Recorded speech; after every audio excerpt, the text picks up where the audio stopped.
and I went that you would have to listen to that. But it is not a lack of desire to participate, it is just squishy mouth noises. When you say it like that. I appreciate You're welcome. not having squishy mouth noises in my headset, because that is, like, it doesn't, chewing generally doesn't bother me, but like, yeah, chewing generally doesn't bother me, but there are certain types of chewing where I'm like, nope. Yeah. But there's also the difference between chewing and chewing a particular texture right next to your teeth. Yes. Anyway, we killed a dragon.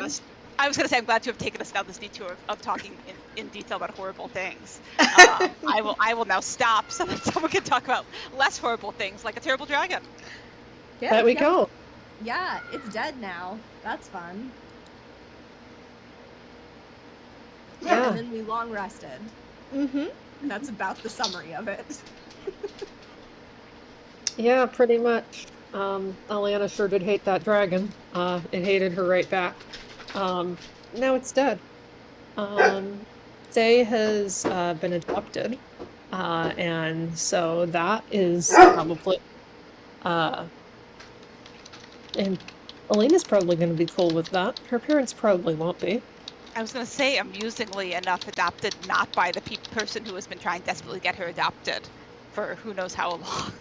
a third party sniping her from Salda. Yeah. So I guess we'll see how Salda feels about that.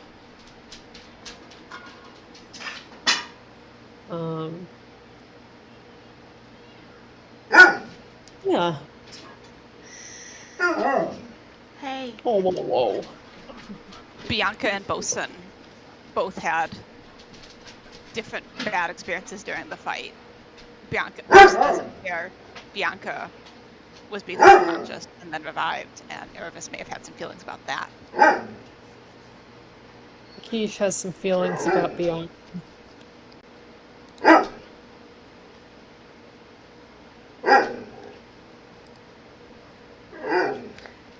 Yeah, that was. You've had treats. Chill. Chill. Last session, the town, or the stronghold at least is aware of the fact that the dragon is dead. The plan is to alert townspeople the next day, so that there's not trying to rush an evacuation midnight. And Corinne has sent a paper bird before going to bed back to Ilya to inform her that the dragon problem in Ravenholm is not a problem anymore, and we should be back by nightfall the next day. And Eliana exchanged some messages with Alina concerning that we killed the dragon. We're all alive. Make your girl sleep. Yes, safe to assume that they were probably awake, having a bottle of wine between them, waiting for word. My imagination has run wild with that, and I like pretty much all of the potential possibilities I'm seeing in my head. Okay. Give me a moment. I need to check how fast paper birds go.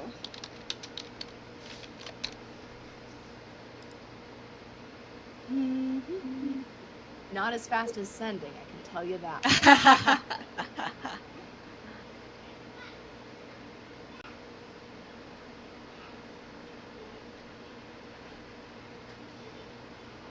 Flying speed of 60 feet. Oh, that's not bad. Yeah. Not as fast as sending, but not bad. Not bad at all. Faster than us. As paper birds do not need to take long rests.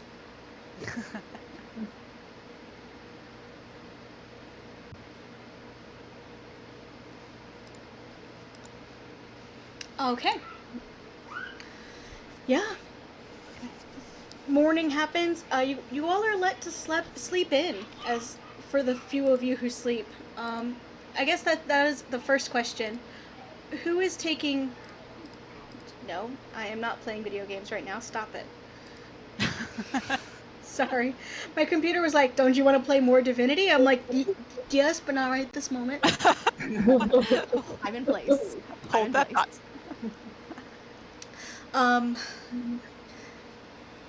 Erebus, did you sleep basically like the first half of the night or the second half of the night? Probably the first half of the night. Okay. Yeah.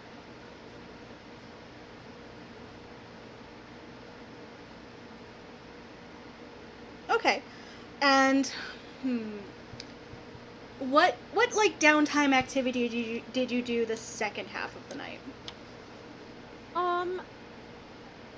Bianca basically slept the whole night and I didn't want to disturb her.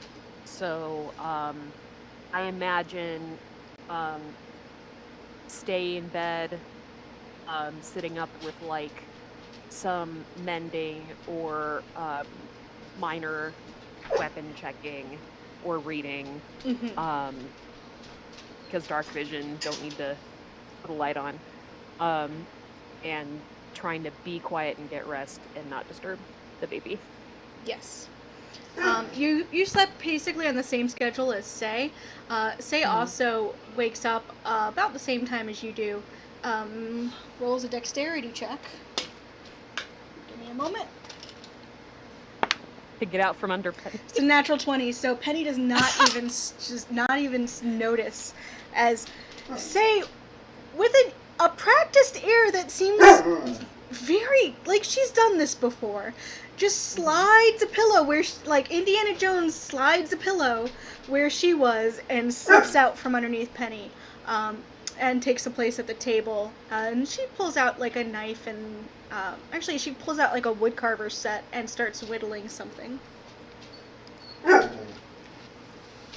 Okay. Erebus flashes her a thumbs up. Say good job getting out from under the small child. Sorry, everybody. Vax can hear Liam screaming, but cannot hear whether or not it screams of happy or screams of mad. Oh, I see. So, buddy. Vax is having a lot of opinions about that. That's fair. You know what? I'm gonna go toss him in with them. Be right back. Dog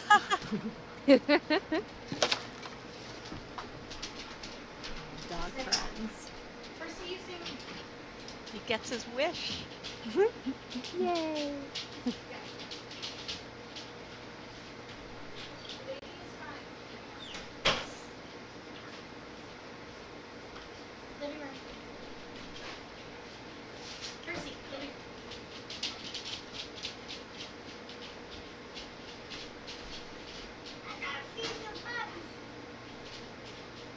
No, Mama's taking care of that. Stop. William. If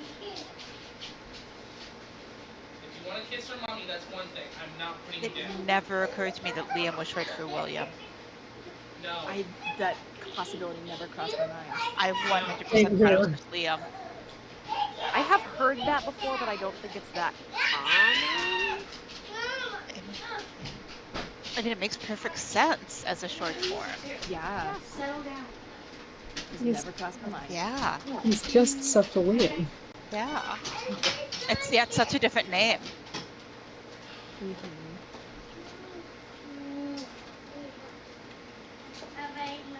Bye-bye, Liam.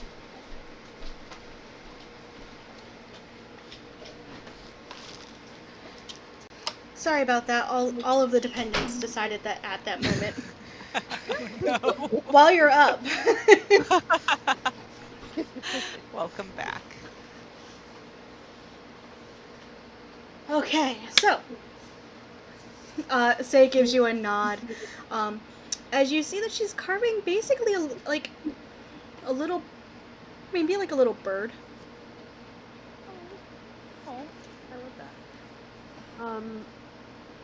Let's see. I guess a low voice wouldn't necessarily wake everyone else up immediately. Especially, yeah, probably not. Yeah. Yeah, Not after- they're all not, like not me. Maybe some of the others. Not after a dragon fight. Eliana does get up in the sometime in the middle of the night, probably in about the 4 to 6 a.m. range. She goes up and starts pacing around um, the parapets, I think. okay. So is she currently doing that, or is she about to do that? Um, I mean, for the sake of this scene, let's say that she's currently doing that. Okay. And then maybe Um, we can come back in at a reasonable, I don't know. Okay. I don't want to interrupt the scene that you've got going. Sounds good. So Erebus is going to note that Eliana has gotten up, but is going to give it a bit before having concern about that. Because sometimes getting up in the middle of the night is just the thing that people need to do. And she whispers to say, that's beautiful. How long have you been carving? She's whispering, but I'm not gonna whisper. Yeah, so yeah, people can hear me. of course. Yeah. It is safe to assume this conversation is happening in low whispers. Yeah. As Say responds, "Oh, I picked up the at the tower where I did my gunslinger training. I have my gnomish instructor called them itchy fingers, but I get a little twitchy if I have to sit still too long." Erebus nods in understanding. It becomes a little bit difficult to deal with if you're the one or two beings in a group that only really rests half the night.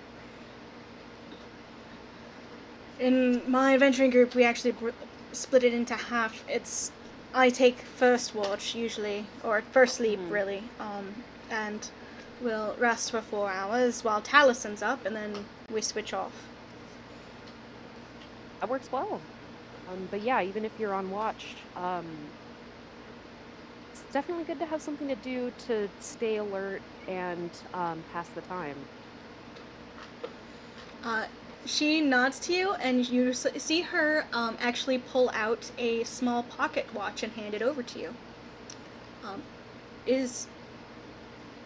It is a masterwork piece, with a clear, like, shimmering glass back, with like almost like a faint green tint to it, but not like a deep green.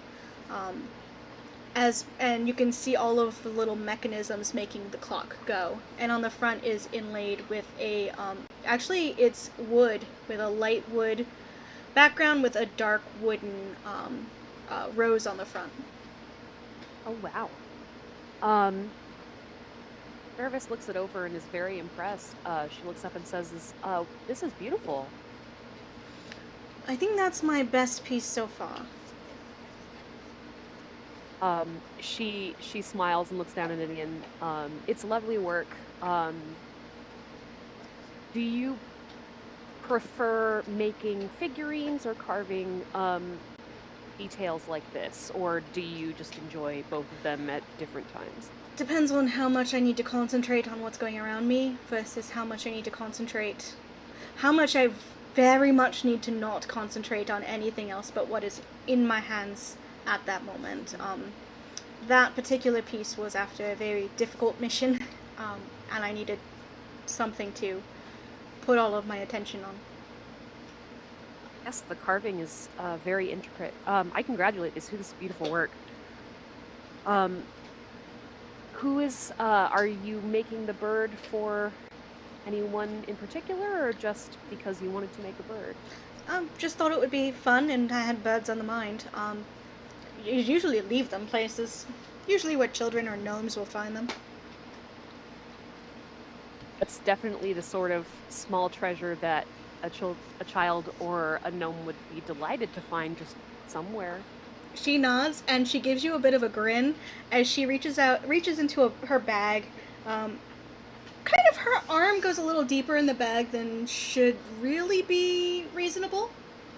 Mm-hmm. And pulls out a small clockwork bunny, which she winds up and lets bounce across the table. Aravis watches this in wonder and then looks up at her and says, "You seem to be a person of many talents." If that's impressive, you should meet Alistair. But, like I said, I had a gnome teacher that was actually fond of my twitchy fingers, and took pity on me and taught me all of these things. That's good. Good to have instructors who understand you. Yes. Sadly, it took until adulthood to get to it, but my elven instructors and tutors wanted me to read more, and reading does not come easily to me. Aravis nods in understanding. This was quite some time ago for her because she's been on her own for a while, but she knows she is mostly on her own for similar reasons. Aravis, roll me a check. Okay. You can do nature, you can do survival, you can do insight. I want you to roll a check to figure out how old Say is. Okay. Let's see. Nature or survival. Survival is a skill of Aravis's. Yeah. That's going to be 16. 16. So you look over Say, and you kind of had just assumed, adult. Because she carries herself like an adult. She has that adult air of kind of always a little sleep deprived that most adventurers have. But as you look her over and you see her playing with this little clockwork bunny, you realize that she is significantly younger than you had clocked her as. Passively clocked her as, at least. Probably 30. Okay. So that's a lot younger than my own sibling, who is not even really an adult yet. Yeah, you're basically like, wait, that's a 16-year-old, like, maybe an emancipated one, but she is significantly younger than you may have realized. Yeah. Okay, Aravis takes this in. Is not really sure what to think here. This is definitely an unusual situation for her. She's used to elves who are essentially full-grown but not really adults, having a lot of independence and agency, but not to this extent. Her own sibling Orin has just recently taken the apprenticeship and struck out on their own at the very extremely young age of like 90. Yeah, right. And she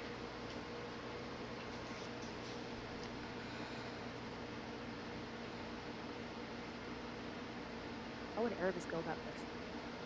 1N.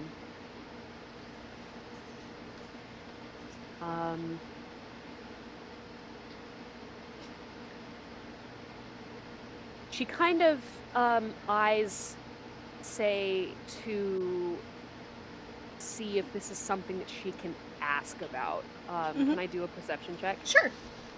Okay. So be more of an insight, though. Insight. Okay, that's also fine. 13? Say's been open and honest with you all pretty much the entire time, and has never shied away from a conversation. Okay. So then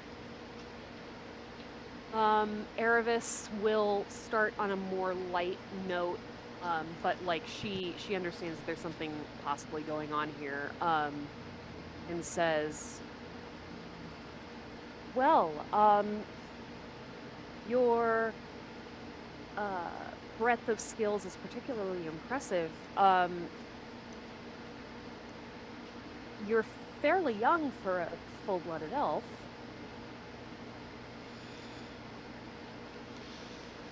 Yes, I'm about 35.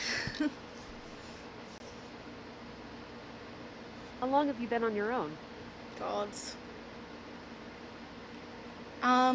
Graduated the Black Tower at 30. So, not that long. Started adventuring at 30, really. Okay.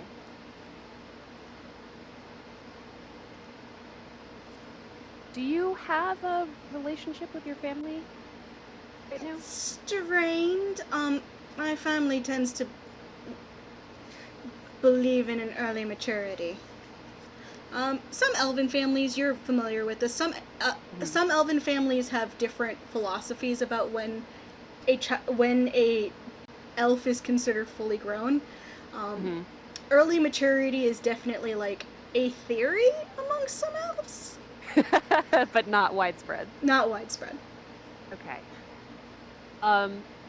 Yeah, this is definitely alarm bells in Erebus's head, but she keeps calm.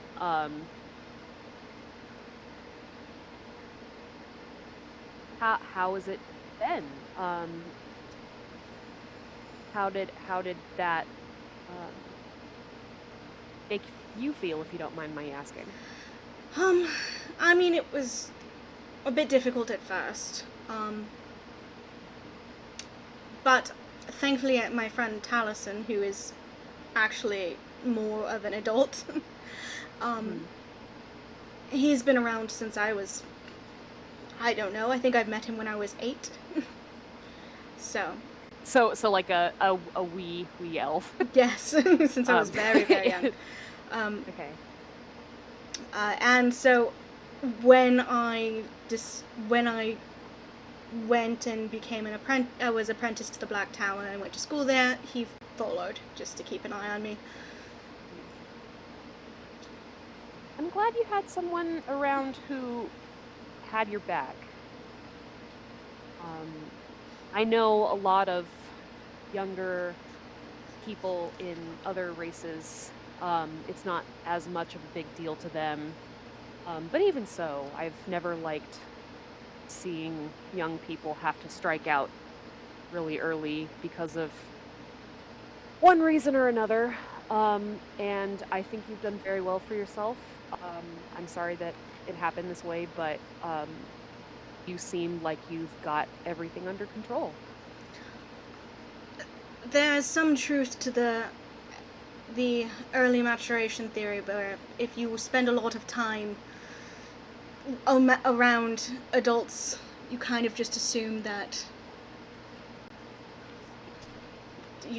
you mature faster, I suppose. Erebus nods in agreement. Maybe I wouldn't quite agree with the methods, but there's truth to the theory, at least.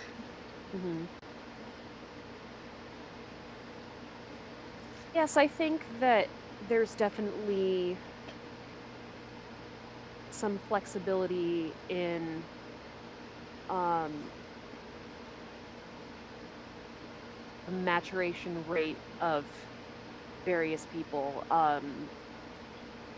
There are definitely a few members of my family that are not quite at the traditional age of maturity, but they express much more wisdom and knowledge than many who are older than they are. It depends. It does. I think that I was slightly more flexible than I would have been if I had stayed in my family, at least, until as I was 30, 40 more years. The situation was not particularly friendly toward that, I suppose. Well, like I said, my family generally assumes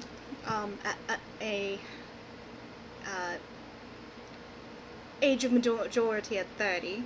So I was engaged when I was 29. And murdered my fiance a few months after that, so... Erebus's eyes have gotten a little bit like she's like, okay, hold up. We've now gone into child marriage, and I assume there was a good reason for the murder. What the hell?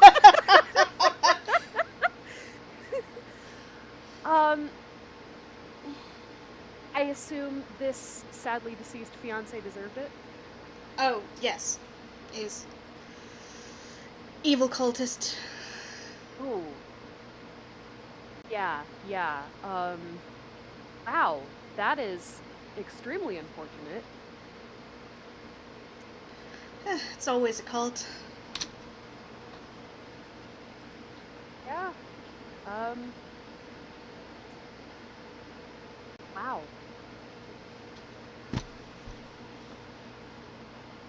Well, thank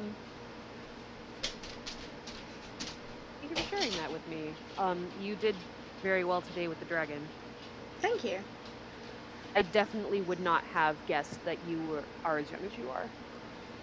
She kind of just shrugs and gives you a smile. I don't generally, like, I tell people if they ask, but generally I don't, like. Besides, I mostly hang out with humans who think 35 is definitely an adult. Erebus laughs. Yes, it's definitely fascinating to see the differences between cultures for sure. Why I am the leader of my group is because I am the adultiest adult. Oh, okay. I imagine a lot of them would be horrified to know how old I am. I think they just stopped counting after like 50. It's probably for the best. I agree.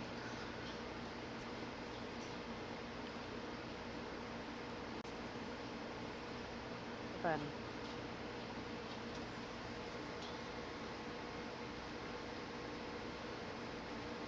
What kind of bird are you carving? I am particularly fond of robins. They're very lovely, unassuming little birds. And sparrows. I like the fat little sparrows that like to hop around our manor in Waterdeep. Oh yes, they're quite cheerful. It's nice to just see creatures going about their business and not having a ton to worry about.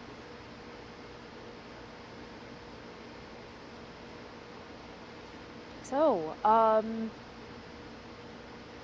having said that, are you ready to have guardianship over a young tiefling? I'm sure you're up to the task or you wouldn't have taken that on, but I think always so. good to check. It's quite sudden. I think so. Like I said, the age thing gets different when you're living human years and not elven ones. Nervous nods. She can imagine that it's definitely very different if you're not in an elven community. Besides, I've raised several adventurers at this point. I think I can handle an actual child, hopefully. I imagine you're very well respected within the Court of Miracles. Yeah. I haven't done quite a lot with them. It's mostly Alina's. I'm dating Alina. Alina is second in charge of the paladins there, so. Yes, the infamous Alina, who I've maybe met once. But I've heard a lot about her. She also sounds very impressive. She's a good sword. I'll look forward to meeting her properly when we get back to Waterdeep. I am certain she will introduce herself. I have no doubt. I think it's only accident that has prevented us from meeting before. Certainly been around the court enough.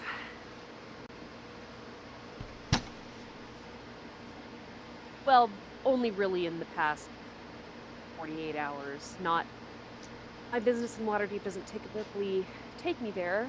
Oh, that means you're very good at not getting hurt. To be a ranger and to have survived this long is definitely that's definitely a good skill to have, especially if you're on your own a lot. She nods. There is something to be said about traveling with a party. That is true. I do admit that I've enjoyed working with you all on this job.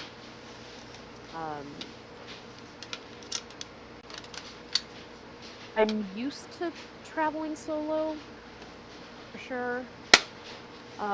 But it is a nice change of pace to be with other people and to have those interactions, which is why I'm in Waterdeep as often as I am. It's definitely a fair sight easier than going home for multiple reasons.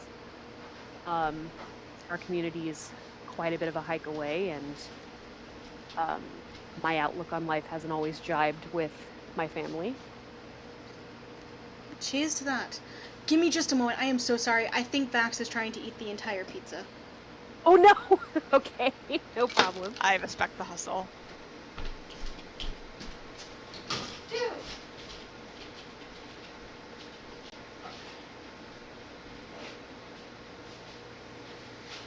Why doesn't what are Erebus's views though? We don't know. We don't know. We'll find out when it's time. But what are they? What's the community's views? What's going on, Erebus? Tell us everything. Okay, Genrita.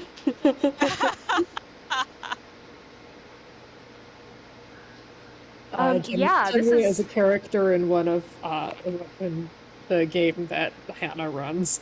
Who wants to know everybody's secrets? Tell me more. Tell me more. She's just very interested and very bored. She doesn't get to go out often, so she just needs to know. She just needs people to bring interesting stories to her, that's all. Back. Sorry. Good news, he was not eating pizza. Bad news, he found the wrappers from last night's sandwich order. Oh no! no! But I'm glad the Oh, pizza is no. safe. The pizza is safe. Oh gosh. Um, Pizza's safe, that's good, and glad he hasn't eaten anything that he shouldn't. Thankfully, that was There is a brisket. dog in my circles that has been known to go for chocolate and raisins Oh. without provocation, and Oh, buddy. it's very lucky bad. that she has a bowels of steel. Mm. So, Oh, baby. No, Yeah. don't do that. Yeah, don't do that. Vax is a scrounger. Oof. I put a Sam brilliantly put I think he accidentally put a pot lid on it, on the pizza, so I put another pot lid on the pizza. So if he somehow does jump the gate and pull the pizza down, there will be a very loud clanging noise as both those pot lids hit the floor. It's been trapped. Oh no. Oh dear. Don't name your dogs after rogues, peeps. I mean, yeah, that's the thing. If you name your pet after known scoundrels, there's definitely some power. What about when you name the scoundrel after your pet? Goes I don't either way. have as much experience with that, but I'm sure there's some equal naming influence that goes on there. I asked because I have a Tabaxi rogue Tabaxi swashbuckler whom I play, who is named Rowena after my cat because my Okay. cat opens doors and is very charming and is a rogue. I love that. Name them what you're aspiring for them to be. Okay, where were we? Cheers to that. Cheers Where to you- that. Not getting Yes. along with your family. Yes. Okay. Yeah. So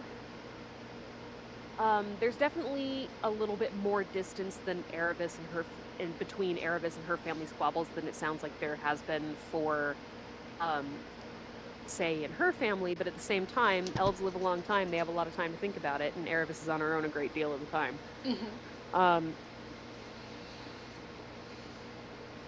So yes, I have found that being on my own is often easier. But when I run into other people from, say, the Dashing Vale or group of you, and it goes well, that's a pleasant change.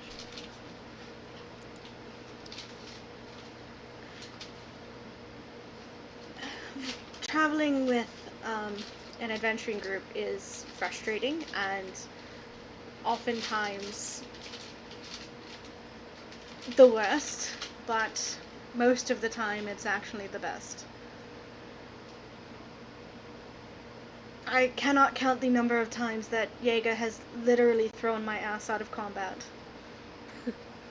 For self-preservation, I assume? For your preservation? For my preservation, usually. Okay. of the strange bonding traditions that happen. Yes, clearly. You might have to start throwing yourself out of combat now that you have someone who's looking forward to you. More people, I should say. She gestures to Penny, that are looking forward to you coming home. Actually, that's kind of... Can you keep a secret? Yes, absolutely. I actually, they're opening a chapter house in Waterdeep, and I am one of the front runners to run the chapter house for Waterdeep's Lord's Alliance Gunslingers. Oh! Congratulations. It will be an adjustment, because I will be basically working a desk. That will be an adjustment, certainly. But it'll be more organizing people, more organizing other gunslingers to take contracts and stick their nose where they are needed. Are you looking forward to it, aside from the fact that it'll be an adjustment? Terrifies me, to be honest. But I haven't gotten it yet. I'm hoping that my service record plays to my advantage. Right. Well, in that case, I look forward to hearing good news from you very soon. She smiles and crosses her fingers. Nervous crosses her fingers back. I'm sure Lena and Penny will be very grateful if you're in Waterdeep more.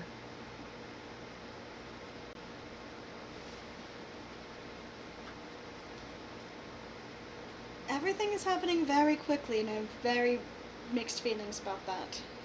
But, human years.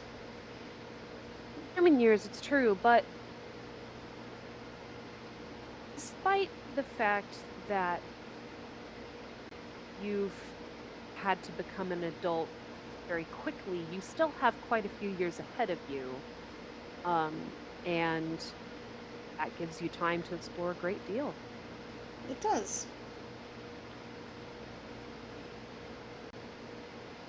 So, maybe this isn't a forever thing, but you have loads of time.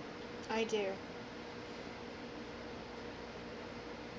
Several lifetimes, at least. Sure. On the one hand, I'm grateful for it. On the other,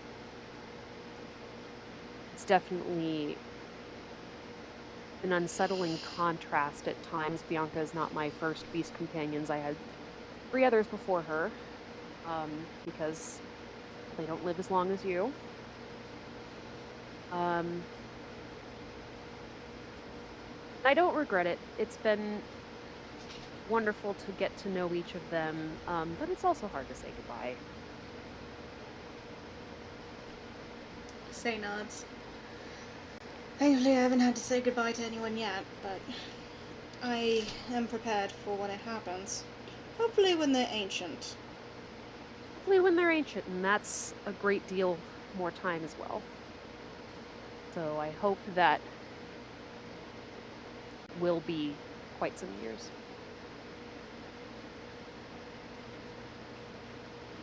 Shouldn't we go check for Eliana? Do they just... Actually, never mind, I don't know if she usually does that. And you probably wouldn't either. No, it's hard to believe I just met her yesterday. Well, I suppose 2 days ago now, it's after midnight. Which seems like she has been up for quite a bit of time. If I can move Bianca without waking her, I'll just go make sure she's alright. Would you like an assist? Yes, please. Okay, roll a dex. I don't want to make her angry after she had such a rough day yesterday. Make a dexterity check with advantage. Okay. That's okay, 15 to start, which is pretty good. Alright, that's gonna be an 18. Oh yeah, between you and Say, get her moved. She curls up, tucks her nose under her tail, and she's all set. Erebus lightly pets her on the top of the head, like with a single finger, and then says thank you to Say and heads out to see where Eliana is. Sure.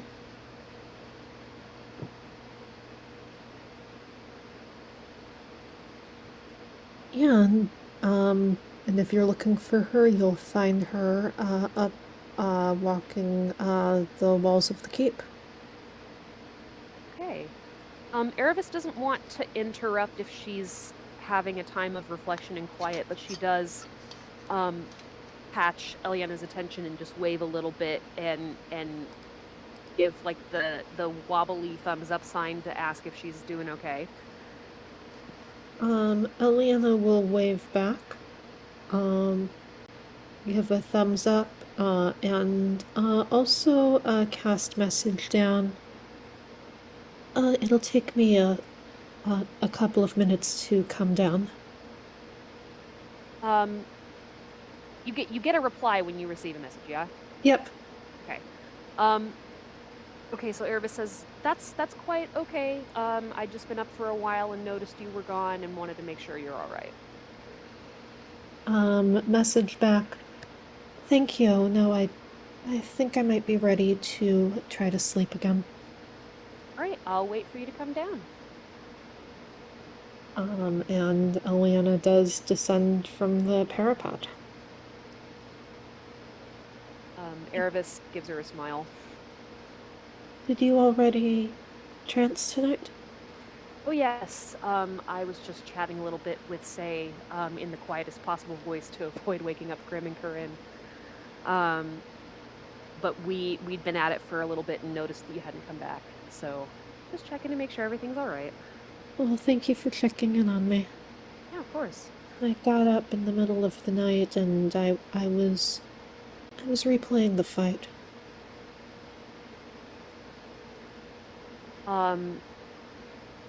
Yeah, that was a very intense fight. I imagine it was hard to get it out of your head. It was. Well, walking the parapets is certainly a good way to clear the air. Yeah.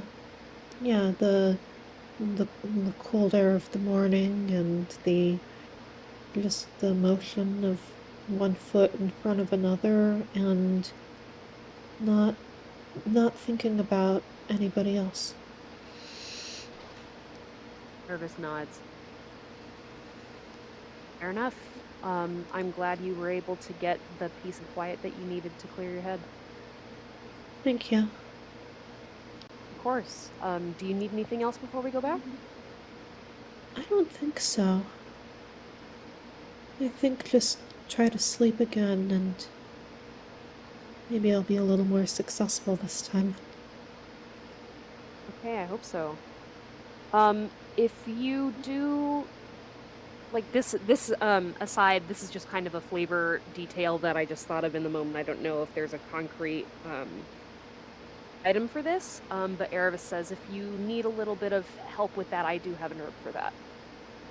Oh yeah, those definitely exist, and Erebus would definitely know about them. Great. Thank you. You've been very kind to me. You've also been very kind to me. I'm pretty new to this group, and it's been really excellent to work with you all over the past couple of days. I don't often work in a group, as I was just telling Say, and it's been pretty excellent. So, glad to help with whatever. Well, do you want to keep doing this? I think I might. It's a nice change. I think I'd like to have you. Okay, well, if... We don't need to agree, but I would like to have you. Well, certainly, I would absolutely hope that Grim and Corinne would also agree, but even if it's just a as needed thing, I would be happy to work with you all again. I think they would. Awesome. Let's go find that herb then. See if we can get you some more rest. Yeah. Erebus smiles and looks. heads back into her bag to look for the herb to help with sleeping. Water deep version of melatonin. Yep.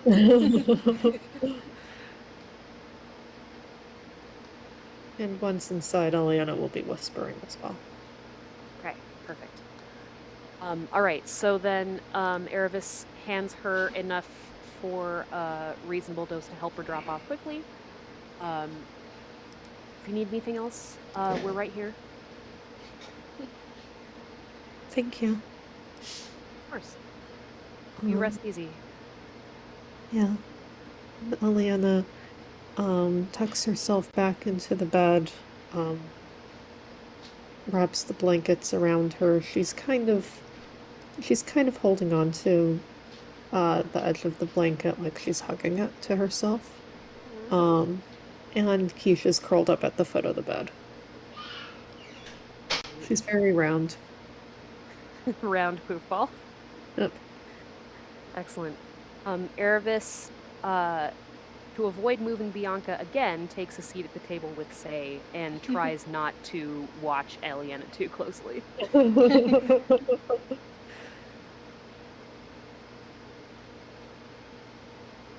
Not a Twilight, are you? Definitely not. I'm an elf, not a vampire.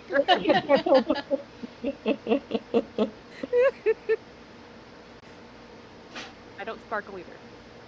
Just in case you were wondering.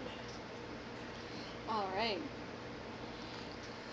And the rest of you sleep and or spend the night in quiet conversation as Say whittles out a small robin.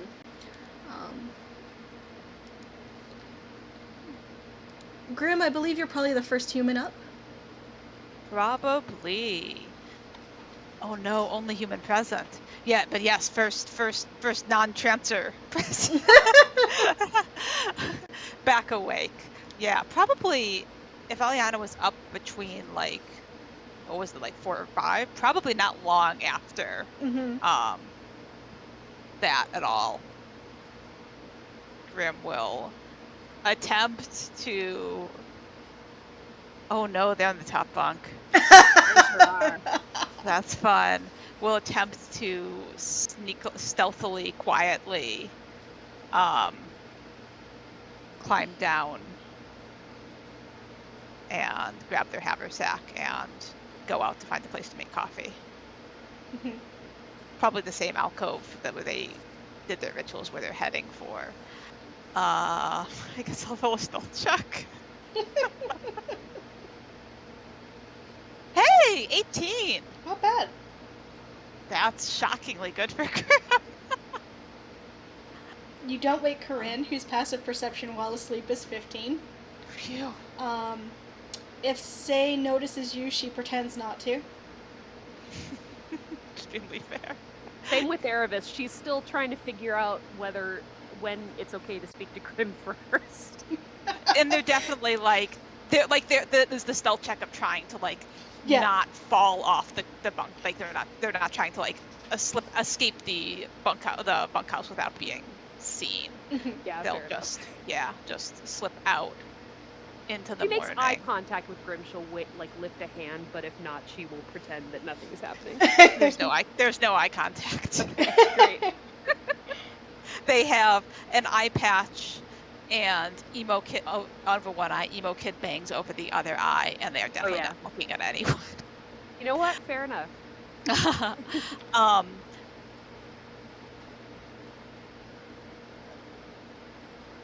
If Bosun wasn't already, Bosun would already have the pillow that Grim would normally have been. That it was assigned to where Grim was sleeping, so Bosun remains curled up on the pillow, snoring. I'm just gonna go out and make coffee. Is anyone up at all other than the guards who are keeping watch, or is the keep in general still sleeping? It's still pretty sleepy. Looks like the humans have not, the humans that are calling this as residents are either not awake yet or have already left. Hard to tell considering they decided to stay underground for the time being. Extremely fair.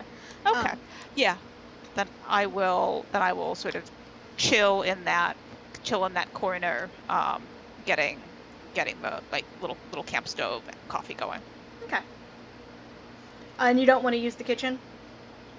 No. Okay. Not my kitchen. But thank you for asking.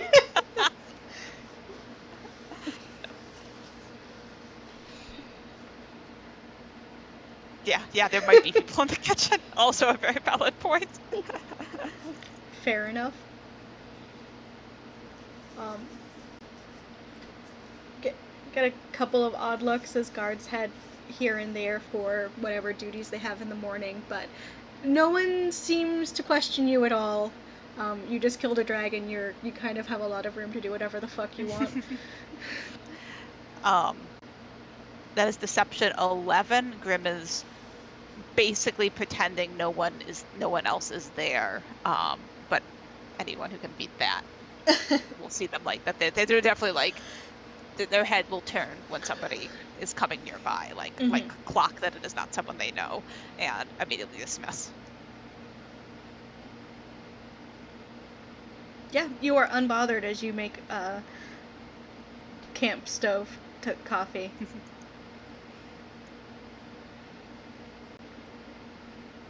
Not unnoticed, but definitely unbothered.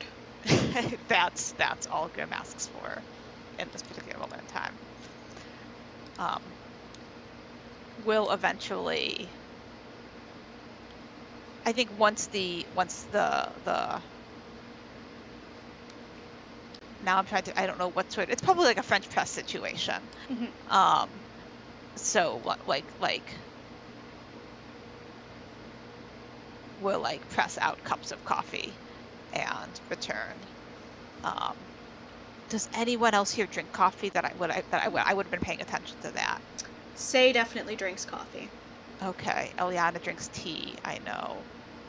Erebus does not drink okay. coffee. They would have boiled water for tea as well. Okay, 3 cups. They can carry 3 cups at a time. We'll walk through. We'll set a cup of tea in front of Eliana. We'll move through the room. Set a cup of coffee down next to Say.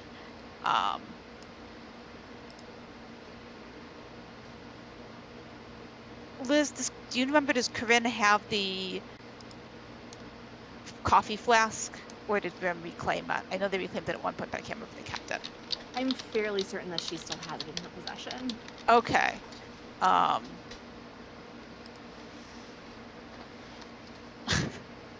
They will stop next to the bunk bed and clear their throat.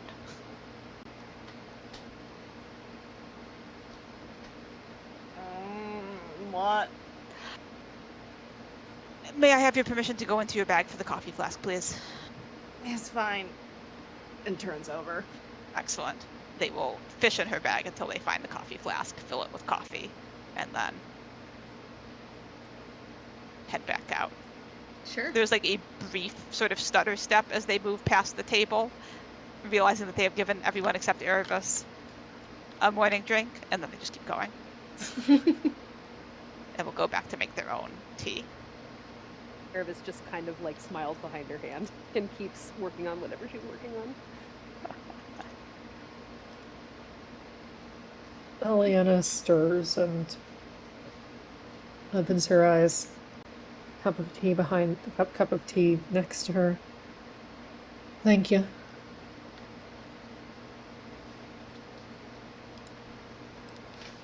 They've already departed, so not reply. Corinne attempts to fall back asleep and then realizes that's just not good. Like, the lighting in here, like the windows don't appear to have any curtains. Like, yeah, it's definitely like a bachelor's cottage. This is the barracks. Yeah, this is not a cozy place to lounge. It's cozy, but there's different expectations for what and definitions of what cozy is. Yes, yes. And so Corinne kind of just like sighs and then sits up and collects the coffee flask and starts just drinking straight from it. Oh, morning. Although I suppose you all have been awake for some time. Erebus is very visibly trying to not laugh. Good morning. Morning. Well, morning. So is there a plan for today? Are we alerting the townsfolk that the dragon problem's been addressed? Are we... or has that not been established yet? Not yet, but for someone who literally just woke up, you are very on top of things. It's important to know what needs to be done. We're on a task. We want to make sure that we do it properly. Of course. Yes, I think we can make that plan whenever you're ready. Excellent. And Corinne has been kind of like assembling her boots and such, and like taking the coffee flask with her. Like we'll glance to see. There's no. It's just beverages here. There's no food, correct? So far. So far. in this room. Delightful. Corinne then kind of sweeps past the group and heads towards the kitchen. Shit to be done. Yeah. Grim now is back in the corner. Now has like a mug of tea next, like their mug of tea next to them, and I think a egg on the whole situation, and there's like a tin plate of bacon beside them that they'll like. Is she sneaking or she's just walking? Oh, she's just walking. Okay. Yeah. Then they will sort of, without like, I mean, same sort of like head turn, clocks her just with still like poking at the toasts, with whatever utensil, just will pick up the bacon plate and just sort of hold it up in her general direction. She stops for a minute and kind of looks at them for a pause or a beat and just like, you know that there's an actual kitchen that's well appointed right there, and points towards the kitchen. I seem to be doing all right. Fair enough. Takes the plate of bacon and kind of like examines the bacon, pops a piece in her mouth, and sort of looks, is there anything else I should take back to the others, or is this the first course? Grim will like gesture at the sort of toast egg situation. There's probably like some and like we'll gesture at it with the utensil while like scatter it, like they've shredded up or shredded I guess some cheese, like picture the Parmesan grinder. Yeah. Ground some cheese that they're sort of sprinkling over it. That will be ready in a minute, maybe 2 minutes. I don't know if you want to wait that long. Probably not. Good morning. Good morning. I only have 2 hands. Then take that back and I'll be behind you in 45 to 60 seconds. Excellent. And she starts heading back with the bacon.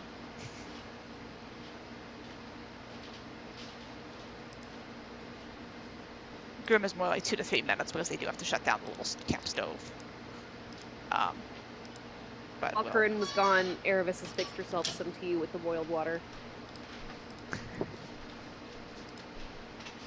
Corinne returns, places the bacon on the table, and she's like, there is more coming, and I also expect there's probably a second breakfast if you would like it from the actual kitchen.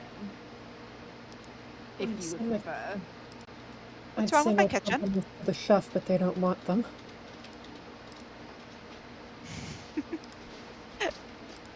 Grim steps in just in time to catch the end of that. What's wrong with my kitchen?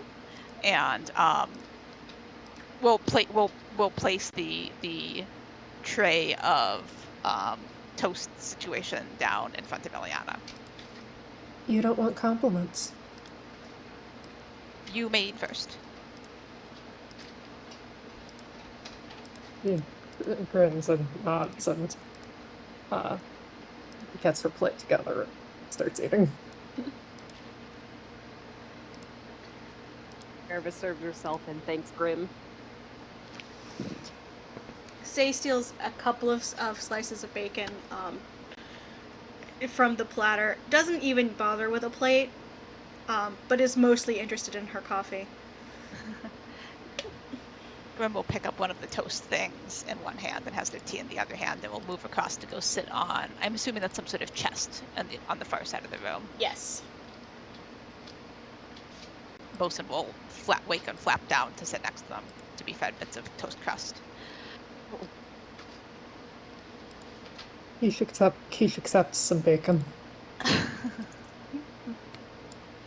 Bianca also rouses finally at the smell of bacon and kind of flaps over to share Erebus's bacon.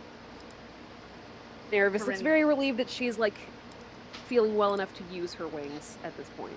Aww. Corinne glances around, suddenly realizing the number of creatures that are in the space. Not with any sort of vibe attached to it, just kind of an observation of like, we do have a lot of pets, don't we? So, it's morning.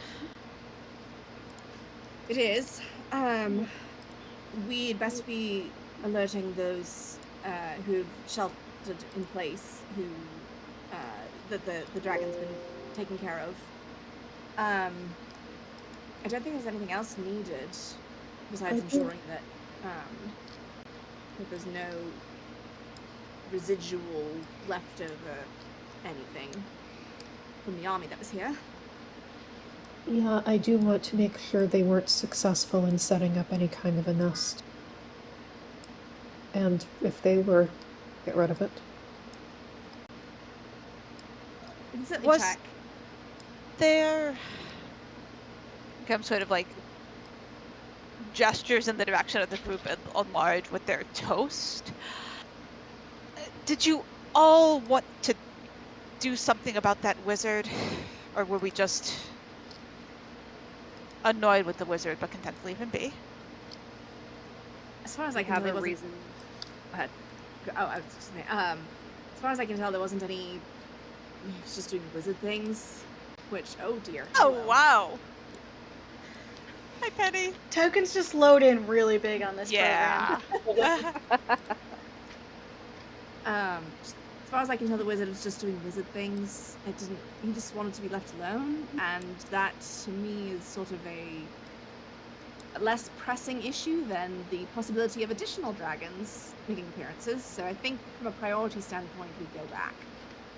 And the wizard, if he becomes a problem, then we can handle that then. Yes, and at least Ravenholm knows that he's there. The town. Grim has definitely forgotten Say was, they know Say was there. They've definitely forgotten that Penny was there. So there's not a whole toast. That's okay. Say only had a couple slices of bacon. Oh, perfect. Go team. Say is not a breakfast person. Had 2 slices of bacon and one. Yes, this is 2 slices of bacon and a cup of coffee is breakfast. Delightful. Enough fuel to get going. Oh, also, and Corinne goes and picks up the Say's cloak that has been on the bedpost and hands it back to Say. Thank you again. This came in very handy. Of course. And she'll grab yours from the back of the chair and hand it over. Switch completed. Yes. Right, so Dragon Nest, letting everyone in the tunnel know that it's safe to come out. We should see if we can find any of those people who were missing in the town. The tunnel, I expect they would have already told.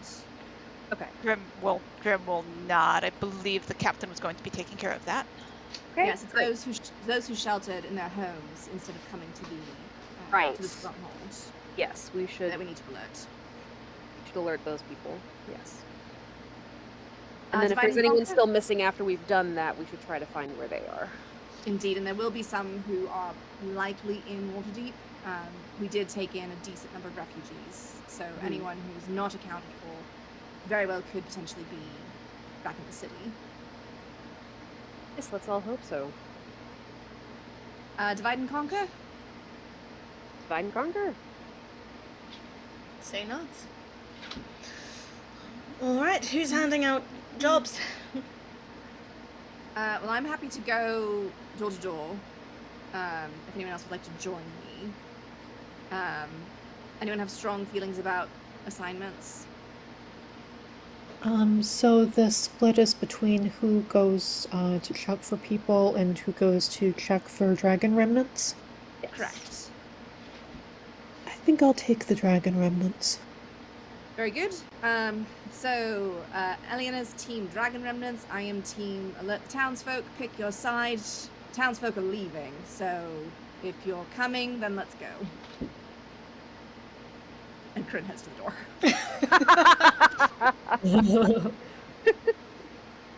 Erebus looks around to see if anyone else is interested in following Corinne, and Yeah. if not, she's going to. Oh, go ahead, yeah. Great. So she gives Bianca half a piece of bacon, tucks her back in her cloak hood, waves to everybody else, and follows Corinne. Yeah. Corinne is basically at like halfway to the gate at this point. This breaks into a jog to catch up with her.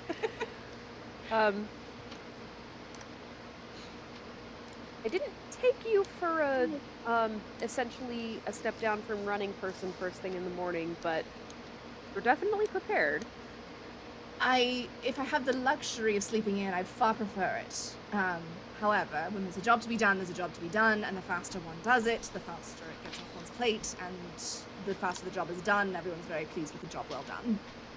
I respect that, and then there's more time for rest later. Exactly. Takes a swig from her flask. Great. Right, let's go see if these people are doing okay in their homes, and hopefully everybody will be accounted for. If not, hopefully they're in Waterdeep. Indeed. As we approach the gate, is anyone on patrol? Like, is the captain there or anyone? Yeah, there's a few people there. The captain herself isn't there, but there are a few people standing guard. Okay. Corinne will call up and she's like, excuse me, does anyone have a roster of civilians or a record of folks perhaps reported missing or anything like that? We're going to go spread the news amongst the town, so it'd be good to have an understanding from the outside if there's anyone in particular that we should be keeping an eye out for.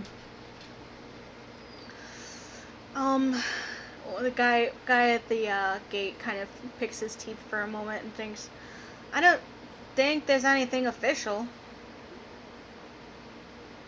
I do have a list of names, mostly from memory, that some of the people here told us yesterday. Good enough. Do you mind opening the gates then? I'm calling again once more. He nods. It seems like he was already on it and was prepared when you guys were heading out. Yep. Just load up that particular game session so I have that for reference.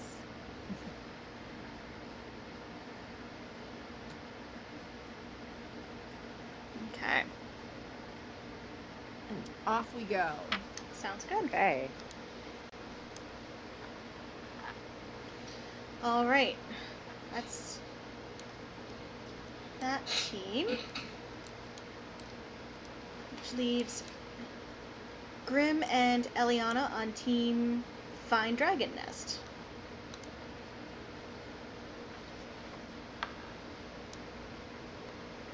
Austin said they were talking about the army was gathering and talking by the town square, right? So that could be a good place to start.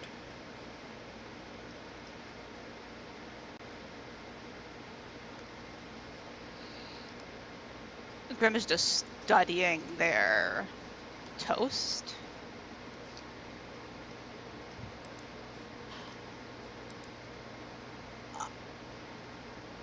Are Say and Penny still here? They are, but they are heading out. Say has put on her cloak. All right, I'm going to go interface with the fort captain here. I think that there are some improvements that need to be made and arrangements as well that I'm authorized to make.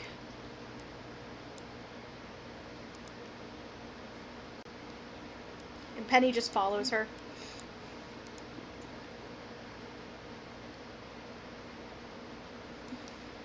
Unless you stop her, she's going to head out. That's fine. Okay. Eliana's not moving to stop her either.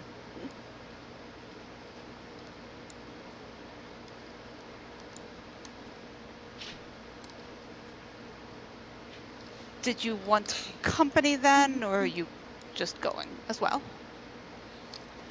I'd like company if you'd like to join.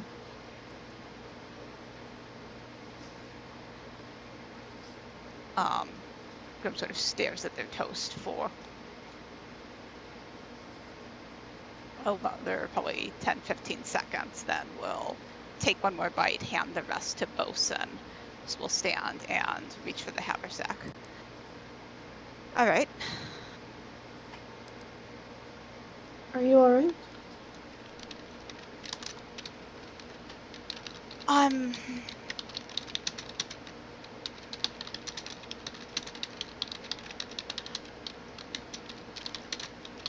I'm not sure.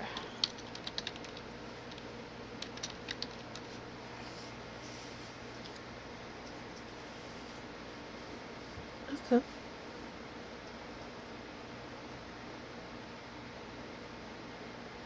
We'll sling the haversack over their shoulder,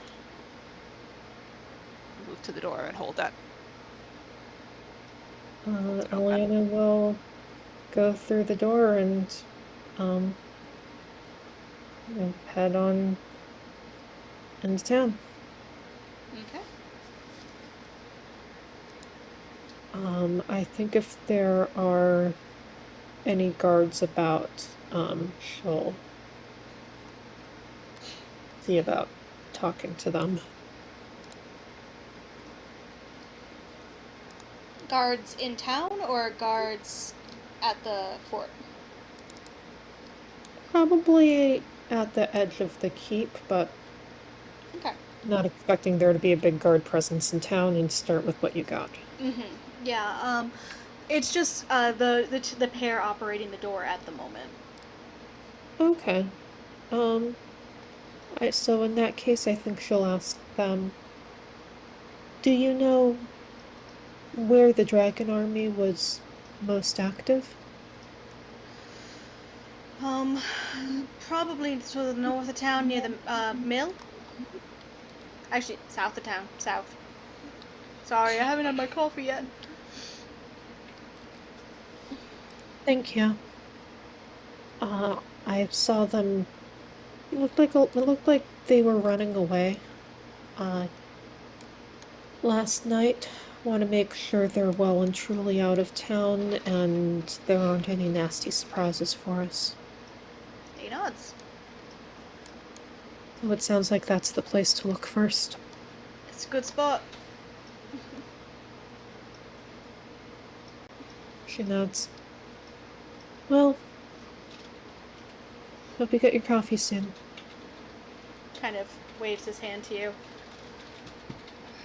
Couple hours yet?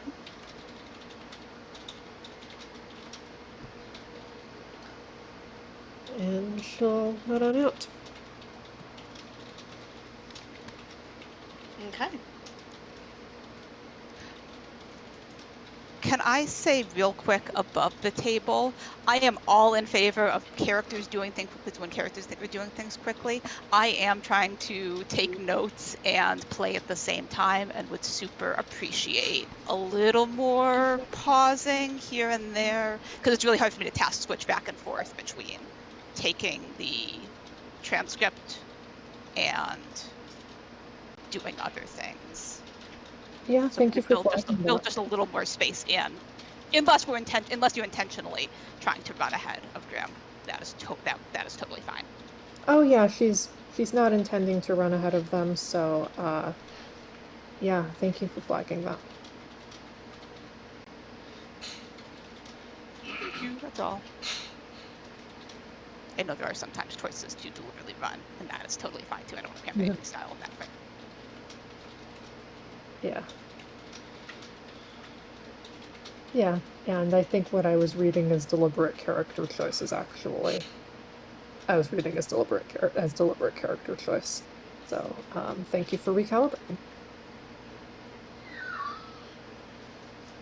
Oh, thank you.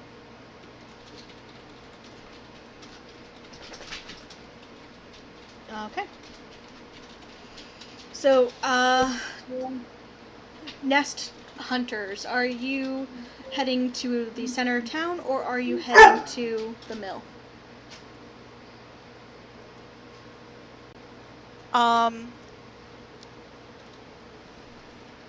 They were talking about doing the nest in the center of town. They were talking in the center of town about doing the nest. Is the location where the mill was being described close to where the tavern was? It actually is. So the tavern is here, and the mill is here. So they're on the same side of the river. Okay, but not a space we would have seen. Yeah. Well, when we popped out above. Oh ground. yeah, no. I think Grim would ask Bosun if he saw anything that looked like a nest in the center of town. When he was, because he was there for a substantial amount of time. He says no nests. Mill it is, I suppose. At least to start. Yeah.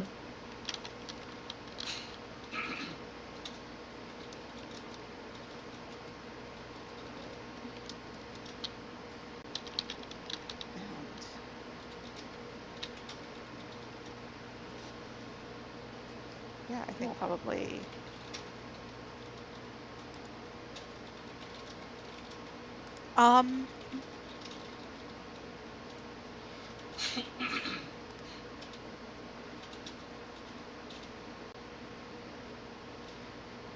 I think Grim just sort of stops and stands and is sort of just looking around.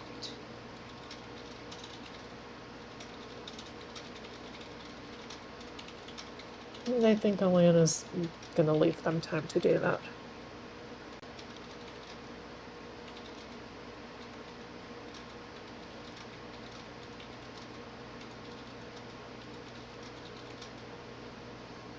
Through the town or through the tunnels to get south of the river?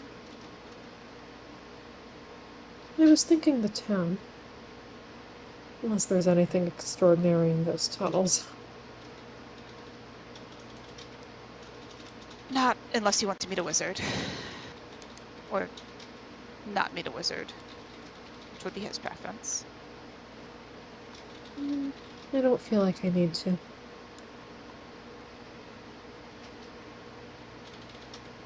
And I think sort of slightly distracted nod, and we'll sort of start.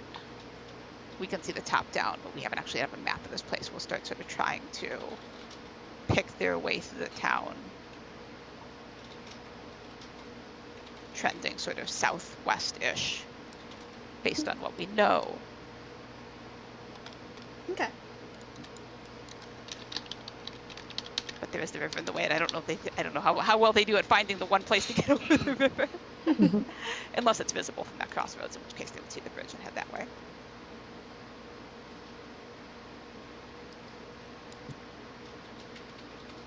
Yeah, you guys, you maybe kind of can see the mill from. This is a very squat town, and the mill is one of the taller buildings, so you can spot it. And there is a small footbridge next to it. So it's not like you have to find the one bridge. There is a footbridge near the mill. It's not big, but it is there. Okay. It's just not on the map because I made it up. Fair. And I think we'll be keeping eyes open and sending Bosun up to do fly rounds. to see if there's anyone or anything going on along the way that we should know about. Okay. Yeah, I'm generally keeping eyes out on this end too.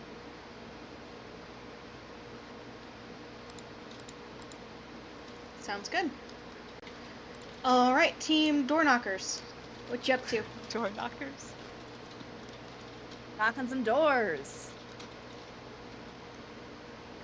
Knocking on doors. I think with the most of the population is north of the river. Looking out and kind of scanning across the landscape, Corinne, I think, like, looks at Aravis and she's like, any strong feelings about where we start?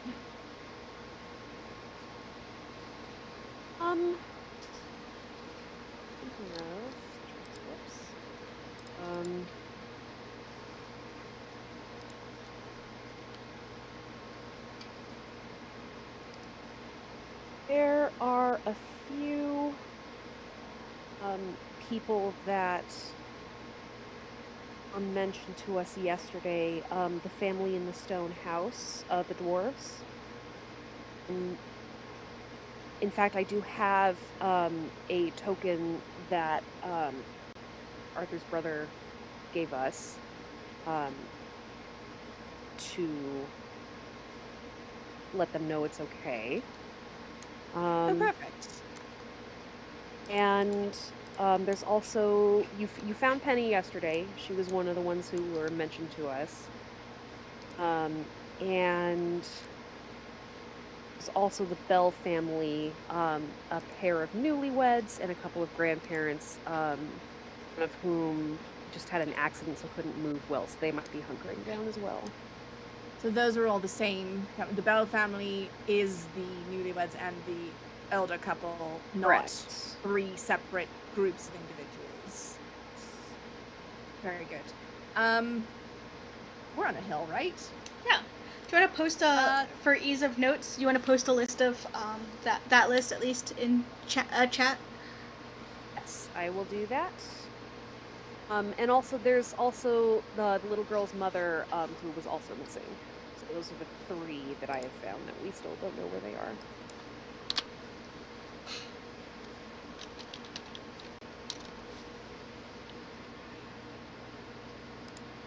From the top of the hill, do we see any stone houses? Or like a part of town where there are more stone houses? Yeah, so this area seems to be like this four house area seems to be mostly stone houses. Right. So I think Corinne points in that direction. It's like, well, that is one corner of town. Probably would be easiest to start there and then just canvass throughout, follow the streets, and then make our way east. And then we'll hit everyone. Sounds fine to me. Very good. And Corinne will start heading with purpose towards the northwest section of town. Okay. Jarvis will walk with her. Actually, as you walk through town, roll. Your passive perception is gross, isn't it, both of you? It's 20. Yeah. Yeah. Mine's 16, I think. You are seeing people are starting to emerge. Whether word has gotten out, you're not quite sure, but it looks like people are starting to emerge from their houses. Including, you see Arthur talking. He's not talking so much as being yelled at by a halfling woman who is punctuating her yelling at him with occasional swats to his hip. You can roll it insight. Aravis laughs. All right, well, that's one accounted for. I believe that is Lottie. So we can check her off our list. Glad she's okay. Excellent. And as we are passing individuals in the streets, Corinne will confirm, just kind of like calling out, like, "Dragon's dead, army's dispersed, all is well. Have at the city center, I suppose. On your way. Everything's fine. Yeah. All is well." Just generally things like that. Yeah, and people, especially as you start yelling that, people do start poking heads out of houses. Not a lot, like, most of the town seems to have evacuated to Waterdeep, but, Fair. there are the few people, or the few towns where you had kind of noticed movement behind curtains and things like that, they're starting to act, open up a little bit. Okay. Seems like you were right, and most people have evacuated, which is good. I'm glad they were able to get out safely. Indeed. Understandably, that would be my first instinct in this sort of situation. In their shoes. Let's see if we can find the bells and the stones, and if they're not home, then hopefully they were able to evacuate or have emerged safely by this time. Indeed. And then Corinne just starts calling out, "We're looking for the Bell family? The Bells? Bells!" A young man, probably 25, he's desperately trying to grow a beard. Desperately. Oh no. Kind of sandy blonde hair. He's small town cute. Okay. Yep, I know that vibe. He watches you both and raises his hand.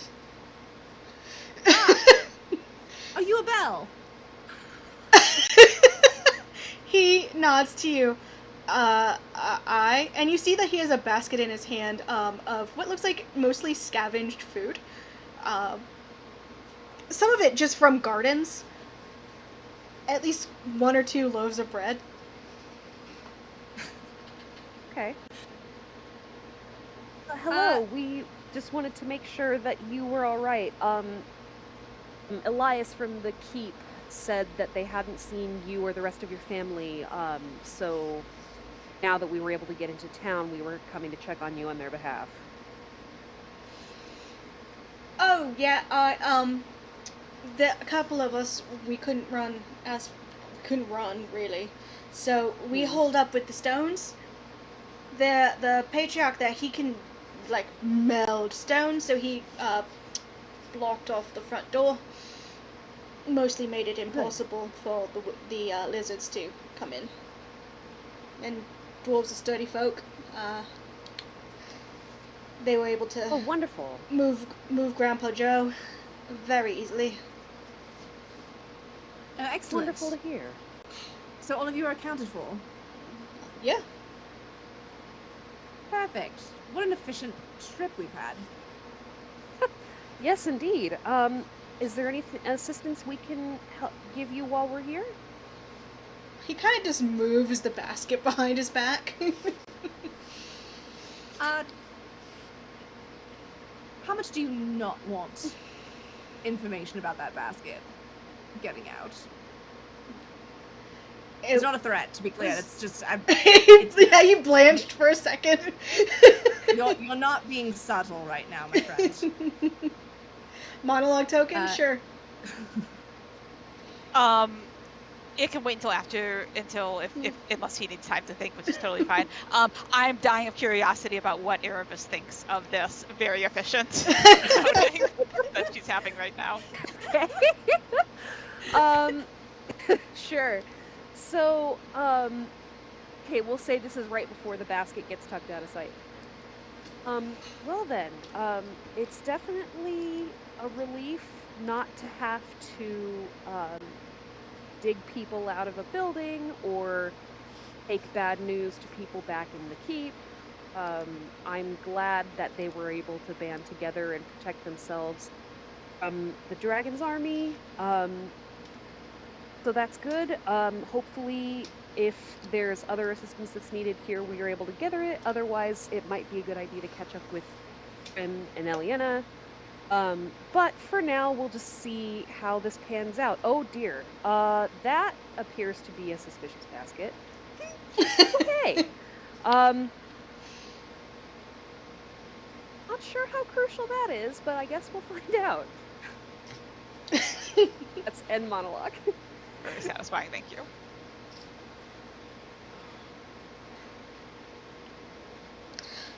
Yeah, he kind of blanches at you. There's food got a little tight in the house, and I just getting some supplies. That's fine, but if I can make a recommendation, maybe try not to look so squirrely about having it. I don't make a habit of wandering off with people's things. Even if I did leave, I left coin. I did leave coin. No, but no one is accusing you of anything, sir. I am just saying, if you don't want other people to ask questions, just make it look a bit more natural. Don't awkwardly hide a basket of food behind your back and make it look like you're guilty. He blinks and nods to you, and then he starts taking, kind of waves and heads down the road. He starts being aggressively nonchalant. Just good. may have overcorrected on the be more subtle and is now like strolling like it is a fine day. Definitely was not a dragon army here. Whistling. Well, there's only so much you can do, I suppose. Yeah. I will say I don't think anybody in the keep will grudge him those supplies, considering they were very worried about families even being alive yesterday. Oh, gods no. No one would fault them out for a moment. But yeah. Oh, what a sweet soul. Yes. Very, very conscientious. Yes, means well, just is not the execution perhaps leaves something to be desired. That's fine. A little bit, but hopefully that won't be necessary again, and if it unfortunately is, he'll have learned for next time. Indeed, and there's also a decent amount of dragon detritus on the roof of the winery. So if anyone needs to scavenge, I don't know how edible. I've never had dragon meat. I don't know if it's edible or how you cook it, but in any case, Erebus makes a face. Oh, I'm sorry. Oh dear. Oh no, it's totally fine. Is not offended. And I was just recollecting a very unfortunate, necessary meal last time I fought a dragon, and we're not going to talk about it. And what shall we do next? That's fair. I think we just continue making the rounds. It looks like most people have heard the news already, but I don't know how many of them are aware that there's a dragon for scavenging available. Yes. So they'll probably want to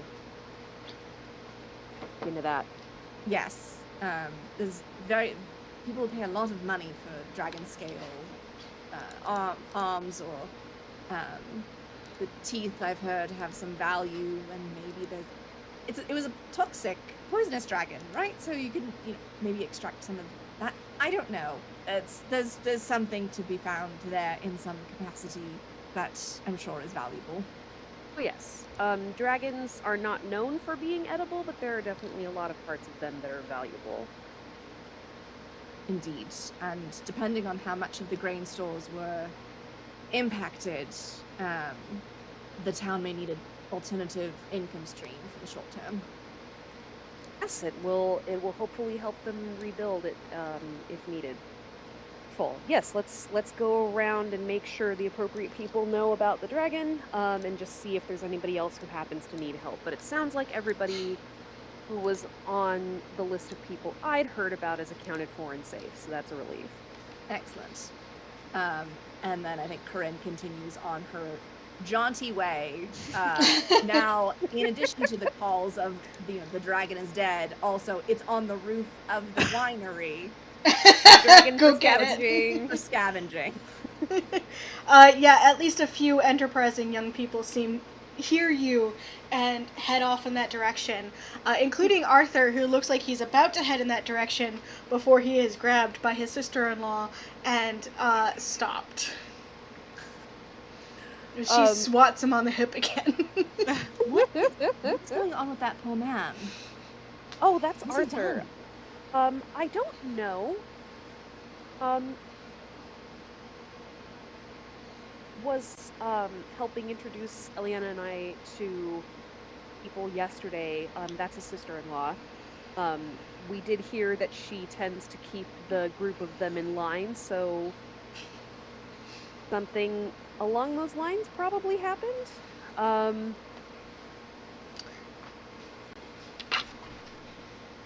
tell you what, though.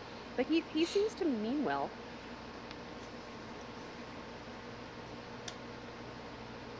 It's a strange way of appreciating one who means well. I think that it's just a family counter of some sort. I'm not sure. That's fair. Families are strange within their own units. Are strange. Completely. But Erebus does wave to Arthur and give him a thumbs up as they pass. He gives you a wave. I'm glad to see you're all right, and that Lottie's all right too. He nods. Yeah, just ringing my ears. Do I want to ask why? You may have noticed that I beat you out, yeah? Correct. Didn't actually... Very early. Didn't leave by the main gate. Erebus gives a little bit of an exasperated smile. Now I see why they call you rabble-rousers. He nods. Carry on.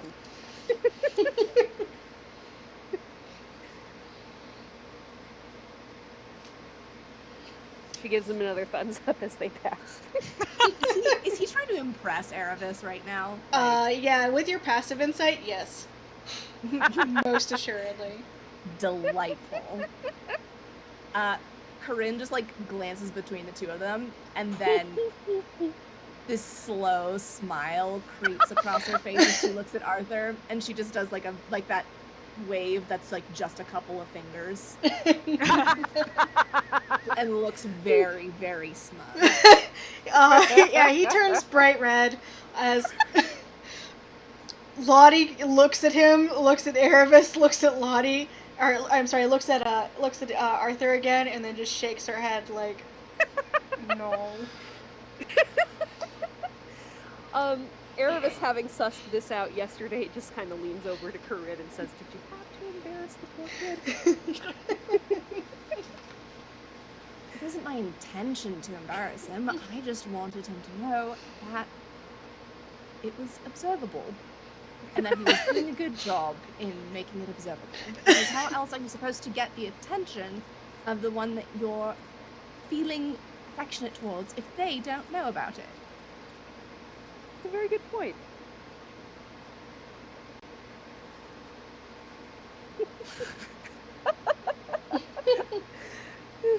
Shut up, peanut gallery.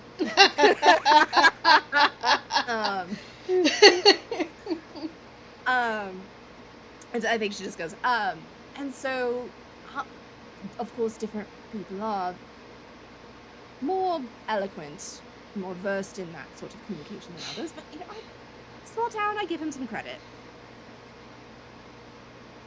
Oh, yes, he did his best with what he had.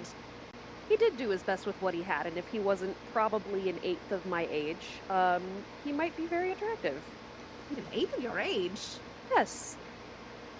I'm assuming he's around 25, probably. Oh, right. I forget that you're an elf sometimes. A and I were having that very conversation earlier today. It's interesting how maturity differs between groups of people. For sure. can blur the line sometimes. Indeed. Indeed. Different cultures treat it differently as well. And my mother, at least, they certainly put her to work as soon as she was able.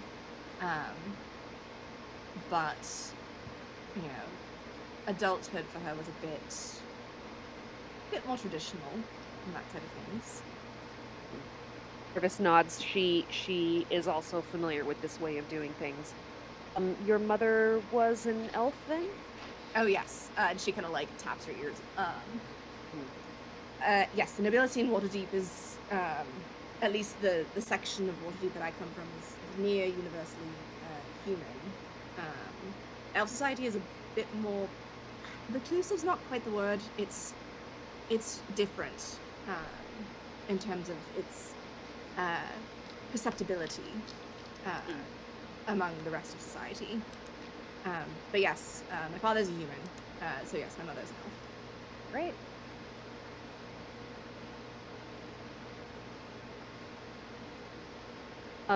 Erebus is now going to do her insight check again just to see if this is something that Corinne is interested in talking about. I mean, it's not like this is not forbidden territory. Like, it is very, like, I am a half-elf. Of course, okay. I have a parent of each. Like, this is how you create a half-elf. Correct. Well, actually, she says, you know at least one half-elf that was not made by having a human parent and an elf parent.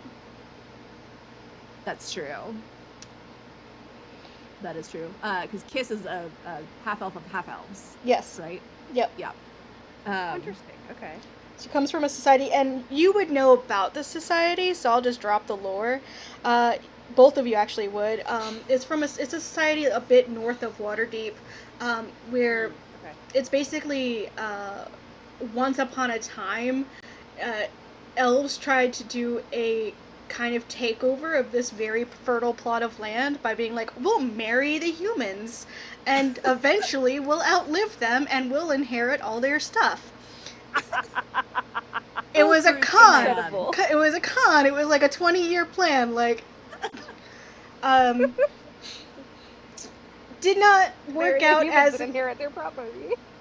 Eventually, half-elves started to happen, and some of the elves went, okay, you know what? This is life. This is what happened.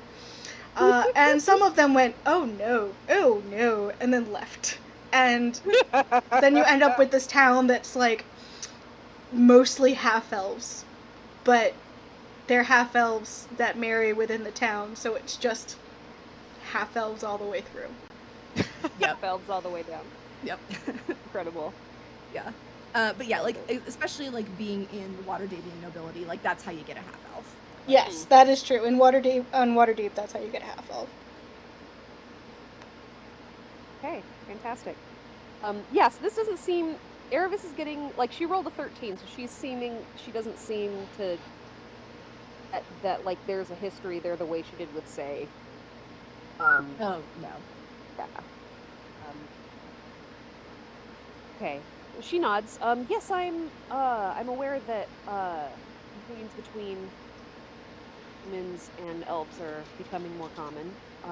And there's definitely know that the place where Kiss is from is essentially all half elves, because of the interesting history in that part of the world. Oh yes. It does depend on who you're talking about. Where you're talking about half elves are more common. There are very few half-elves in the Waterdeepian nobility. And so there was a bit of a dust-up when my parents got married. It was an elopement. It was after a month. It was... long and short of it is I don't speak to my grandparents unless I absolutely have to. Sounds wise. But unfortunate. Well, you know, it is what it is. It means I'm out from under their thumb. That means I'm perfectly content, as far as all that's concerned. Though I do miss my brother quite a bit. He's not in Waterdeep, so that's neither here nor there, really. He just decided to strike out on his own in a different way? Oh, yes. So my, the deal that it's a long story, but essentially when my grandparents found out about my father's elopement, they threatened him with a disinheritance unless they had the say over the matchmaking of my siblings and myself. So, he was young, he was not very good at critical thinking at the time, or long-term thinking at all. And so he agreed, and then my eldest sister was married off and had a few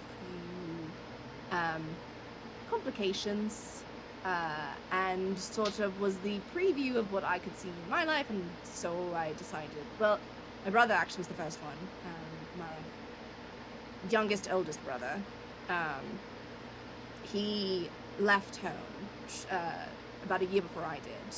So he was the first one to leave of his own accord, and my grandparents had an absolute fit.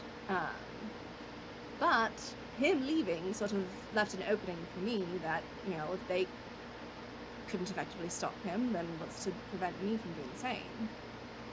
So about a year after he left is when I left, although I didn't leave quite as much. I still am within the city and not entirely inconspicuous.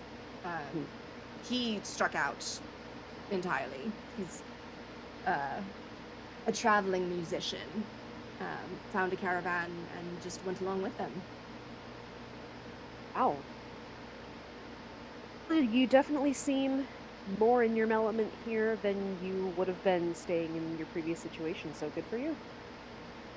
Oh yeah, there's something indeed. There's something about an arranged marriage that just smells off. Purvis wrinkled her nose again. Agreed. Agency is important. Yeah.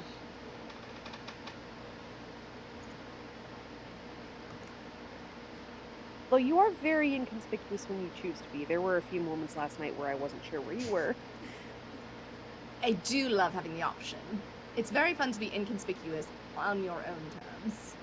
It's true.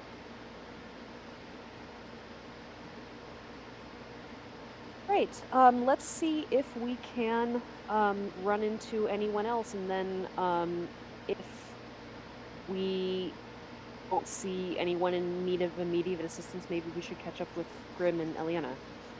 Indeed, and perhaps we can head back to Waterdeep. It'd be nice. And I think they continue to spread the good word.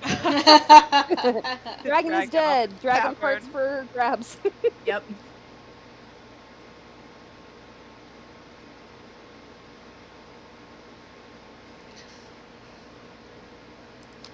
Alrighty.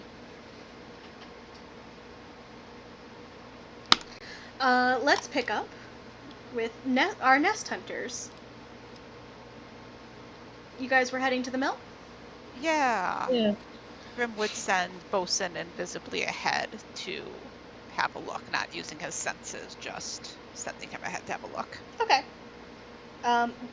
Bosun would report back. What did you send Bosun to look for? Oh dear. Bosun knows what nests are, Grim thinks. See if there is anything that resembles a nest. Anything that resembles not eggs like we had for breakfast this morning, but eggs from a lizard of various sizes. You know what lizard eggs are, yeah? He is very insistent that he knows what lizards are. All right, off he goes. Sure. He'll return back after a little bit. He saw a round house, ? Nest. He saw lizards. They were sleeping. Maybe. And 2 humans. There was smoke coming from the humans. Oh no. Grim would be relaying this to Elena. Elena? Nope, that's like several different names, none of them entirely. Would be relaying this to Eliana as Bosun was describing it. I was going to have questions for him about the first two things, but... I'm sorry, smoke?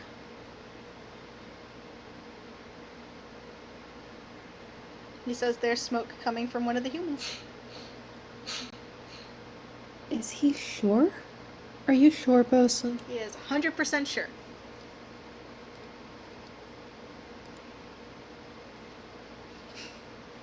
Okay, then. Thank you, Bosun. Are they alive? Yes. Are they smoking as in they have been burned very badly, or are they smoking as in they are also a bit like dragons? Like kind of apologetic glance to Eliana there at the end. They are breathing smoke like dragons. Huh. He says they're breathing smoke like dragons. Interesting. Sounds like these are people to meet and find out what is going on. I was going to say they sound like people to very much not meet. Unless by meet you meant... I'm not sure what. Well, find out more. That. I don't know if I want to be their friends. That. I certainly don't want to be their friends, but that's not unusual. How big were the lizards, please, Bosun? Big. Grim is like going to start holding their hands together, like a couple inches apart, like the size of like a little red F, and will gradually keep moving their hands apart. Mm-hmm. He does not say waiting. when. And then we'll like point, if there's like a wagon or something, we'll point at the wagon. Mm-hmm. Yeah. Smaller than the wagon. Bosun, did they look like the ones you saw in the... with the speech? Yes, he gets very excited. Yes. Like audible sigh of relief glances at Eliana. I thought they might be small dragons. Yeah, this is better. Crocodiles? Are they crocodiles? Do I know what a crocodile is? They were described to us. Question mark? Okay. Yeah, you were described a crocodile. Are they, Bosun, are they like crocodiles, or are they like crocodiles on their... standing up like us? All of them are laying down.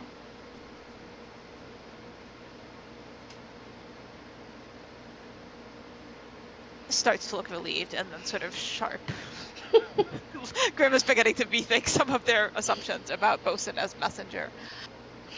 Are they laying down because they are asleep or because they are animals? They are laying down because they are asleep. I suppose they could still be animals. I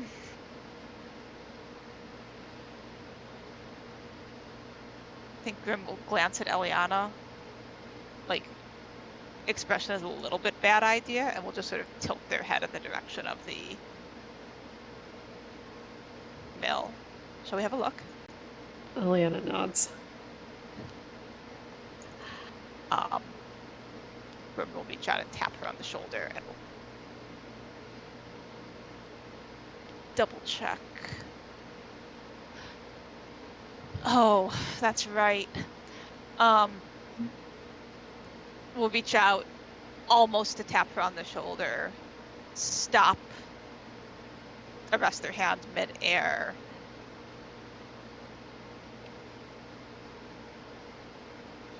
Expression goes a little bit disappointed, and they'll just sort of pat her shoulder. I suppose we should go see if the others would like to join us rather than not. It's the wiser choice if there were to be hostilities.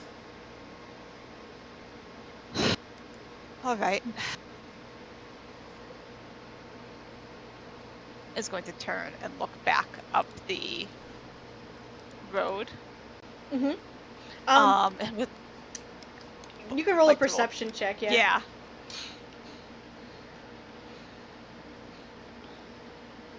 Uh, 10.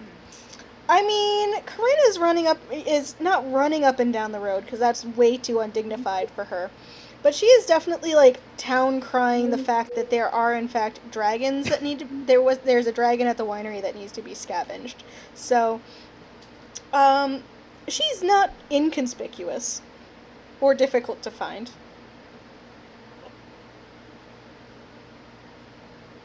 Grim sort of blinks. Like there was a double take. Looks at Eliana. I really thought they were going to be hiding behind a tree, watching us, or some such. I didn't expect. Huh. Well, different strategies for different jobs.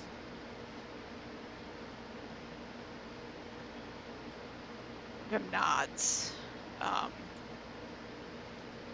A little bit sort of distracted, lost in thought again. Does it look like Corinne and Erebus are coming this way, or does it look like they're like booking it across that? I'll leave it up to them, crosswalk? but I think that they had mentioned that they were going to be moving down in your direction. Yeah, I think we're doing a what I was envisioning was kind of just like a snake around the streets. Yeah. Like It's not a big town. It's very easy to cry the town. Yes. Yeah. Alert the people, then find friends. Yes.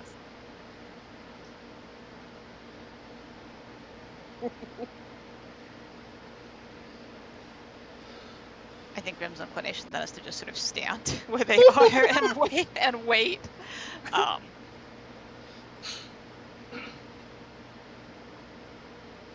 Yeah, I think Eliana's also waiting. All right. Okay. So eventually we'll run into you both. Yeah. Both is sort of Corinne fly focusing to more on like getting join the you message all. out or looking around? She's focusing more on getting the message out. Like, I think, like, is assuming that there still is, like, a corner of the town to be addressed. Like, once she feels confident that everyone is aware of what's going on, then she will focus more on finding the others. Okay. So then Erebus is essentially walking with her, contributing where contribution is needed and keeping half an eye out for their friends. Yeah. We'll say you kind of meet like here-ish in this general vicinity. Bosun would like to try to sneak up on you. You may certainly try, sir. Oh, that's a nat 20. 28 stealth. Okay. Yeah. That definitely beats a 20.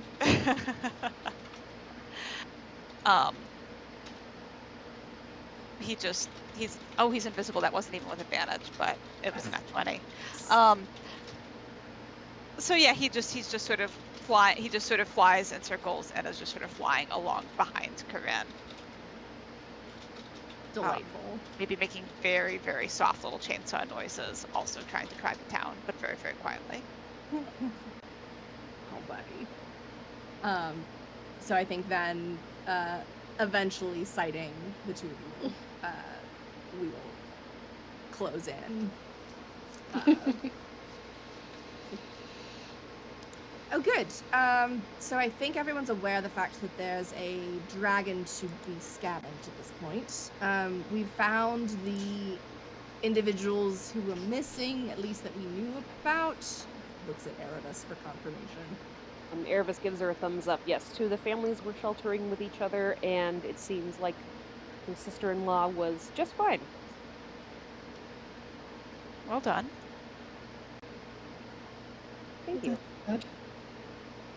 How has nest hunting been going?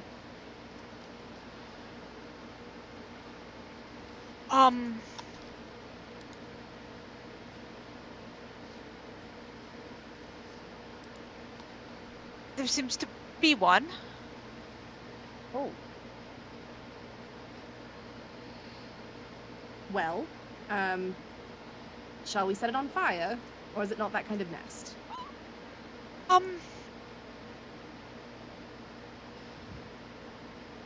Bosun says there are humans in there, kind of.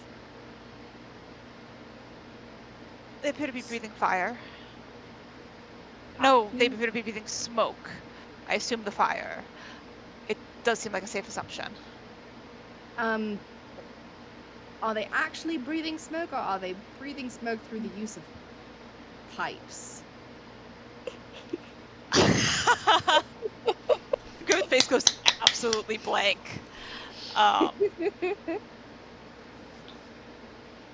DM, does Bosun will react to this if Corinne is correct in her assumption? Like, he's definitely listening? Yeah. Does that sound like, is she describing what he saw? Yeah.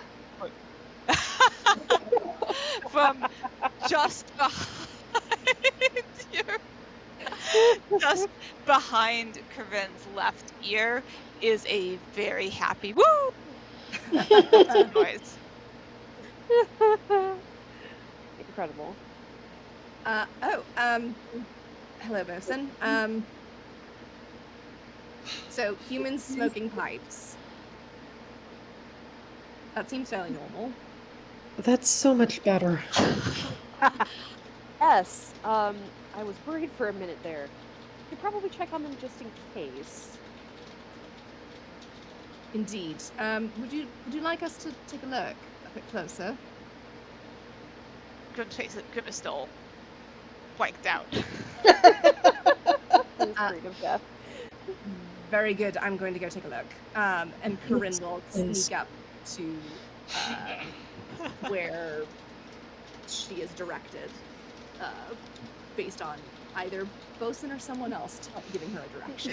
Sure. Bosun would be very excited to show you. Like, he's still invisible, but he has his ways. Yep. Like, probably grabbing little bits of, like, a little bit of your hair here, the edge of your cloak there, gives it a little nibble, gives it a little tug. Yeah. So she will follow this guidance and try and get a different set of eyes on what's going on. Sure.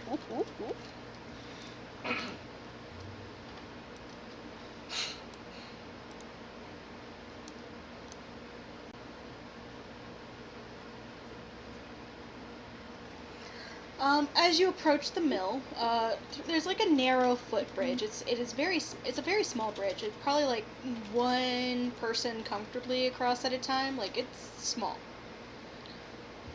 And in front of the house, there is a dark-skinned dwarvish woman wearing, like, it's armor, but it's definitely wasn't made for her. And she's only, like, wearing some pieces of it. But she's got a giant mallet, like, kind of resting on the mill, like, wall next to her. Next to her is another woman. This one's human. She's got, like, tattoos all over her face, and she's got a bow kind of, like, draped on her back. Both of them are passing a pipe back and forth between each other. Delightful. Corinne will kind of scan the area. Nobody mentioned the lizards, correct? No, you broke Grim before they Perfect. So we don't know. So Corinne will just, like, cross the bridge. It's like, hello. Just checking in to see how things are going. Oh, that's well done, I suppose. Seeing the body on this side. Oh. Well then. The dwarven woman looks a little proud. Yeah, we got news through the tunnel system that they were deciding to retreat, so we decided to come retake the mill a little early. And she offers Good you the work. pipe. It's like, I'm good, thank you. Are there any others nearby? Any signs? We had heard rumors that they were perhaps looking to build a nest for the dragon. I don't exactly know what that entails, but Mostly like gathering supplies, and Bruce, the dragon, sitting on top of our mill for a bit. We got it taken care of though. The dragon's excellent. gone, dead. Yes, very dead. Its body's Super actually dead. on the roof of the winery. If you are feeling enterprising and scavenging. Yes, if you hurry, there might be some bits of it left. You see her pick up her mallet and just swing it onto her shoulder. Whew. Well, might as well. Just quickly moves off the bridge. Clearing the way. She looks up at the human. I'll be home in time for dinner. And gives her a kiss on the cheek and then heads down the bridge. A couple that slays together stays together. It's true. So yeah, I think Corinne will then just kind of look over at the corpses nearby. Yeah, most of them.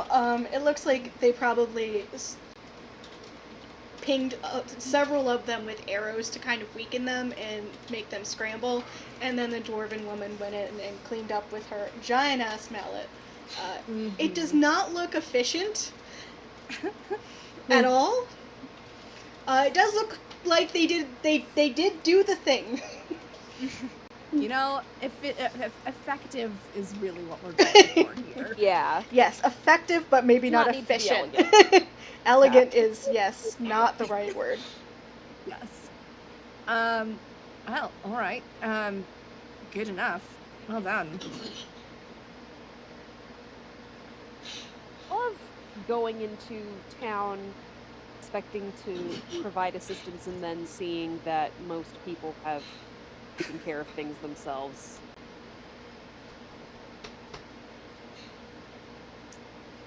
Out of curiosity, do you know how much of the mill did they destroy any of the product, or is the mill itself damaged in any way, or is it still in fairly good form? She nods and looks it over. Wheel's stuck. Gonna have to fix it. Most of the product they ran off with what was here, but it's false, so most of it was moved out to storage already. Should be fine. That's good. Yeah, that's a relief. Indeed. An end of the season means that most of the grinding's been done. She nods. That will be a difficult winter, but not a disaster. Corinne More nods. hopeful than could have otherwise been, considering there was a dragon here. Indeed, the mill's at least still intact. Yes. And most of the town has evacuated to Waterdeep. If you'd like us to send them any kind of message, and if there's anything Yes. Ravenholm might need, we can Tell probably them to help get their find lazy it. asses back here. We have work to do. Okay, do that too. Noted. We've informed those who sent us that the dragon's been killed, so they should be able to at least start sending refugees back today, if not tomorrow. So you should have your full workforce here within a few days at most. She gives you a gruff With some nod. injured. Takes a long drag off of the pipe. That's good. Yes. Do you need assistance moving the bodies? I don't know if the mill workers would find that unsettling or possibly a deterrent for... It's a deterrent for more lizards. I was wondering that. All right. Fair enough. And Corinne will head back across the bridge. Erebus will follow. She will salute woman and be relieved that there's no cleaning up needed.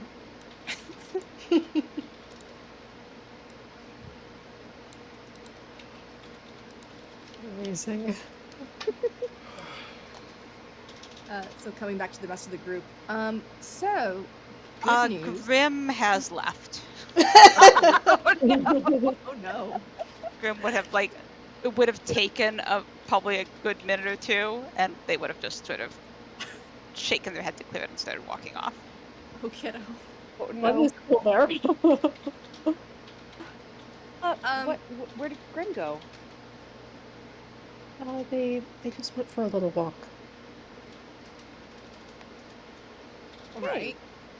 Well, good news. Only good news. Not the only good news, but it is only of the news. It is only good. I love it when you only have good news. It's really nice when that happens. So the individuals who were smoking, it was just a pipe. It's fine. The mill is untouched. There were 4 dead lizard folk bodies around the mill that the two, a dwarf and a human, they took care of rather handily, it seems. The millstone is stuck, so they will need to do some repairs. The army did take what product was in there, but there wasn't as much since it's towards the end of the season, so the effect should be minimized by that. And they're mostly just looking forward to getting folks back from Waterdeep to get things fixed up and start things running again. Well, that's great. Yes, so no nest. Wonderful. Seem to be content enough to leave the bodies out as an example of other lizard folk that might come back. Which, that's fine. Bosun, yeah, that's Yeah, great. Bosun great. had me really scared. I'm glad I didn't need to be. Yes. Agreed. I do have... You know what, that's a problem for townspeople at a future time when the bodies start to decompose. That is not our problem today. Yes, we did the thing that was our problem, which was killing the dragon. Yes.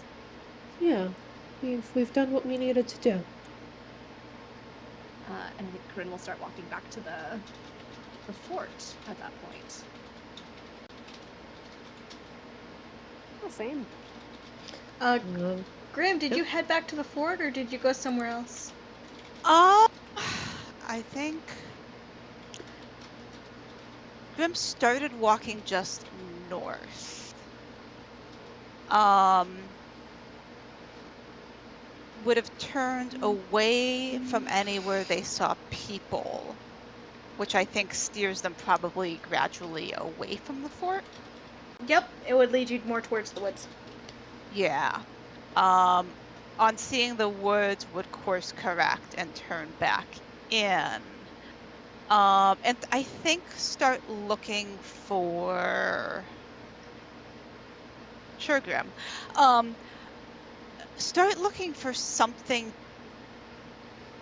to climb up on. Like another roof, probably. Like, if there's like a small guard tower or something that's unoccupied, that would be ideal. But otherwise, anything that will get them above, any roof that would get them above eye level of a building does not appear to be occupied would do. If it looks like they're gonna look for something that's easy to climb up on. They're still Grim. But yeah, that's sort of the differential. There's like a grain warehouse here that is a small like silo you could probably climb. Okay. There's stairs on the outside, so Grim could climb it very easily. Oh, fabulous. Fabulous. If there are stairs, Grim will make their way up the stairs.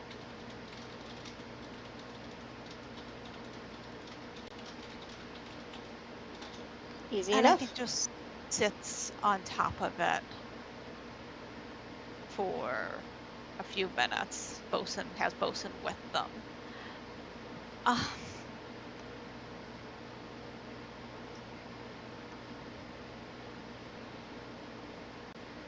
And eventually, this is fine. Does Grim know of... Actually, let me look at this again.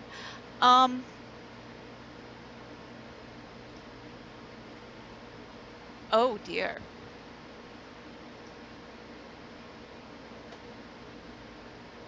So many bad ideas, and I can't quite decide where to go. We'll start with their first impulse. Does Grim know of anyone, preferably some... Grim loves adventure stories. Does Grim know of any long-dead adventurers who have been to the Night Hells? Sure. Give me a moment.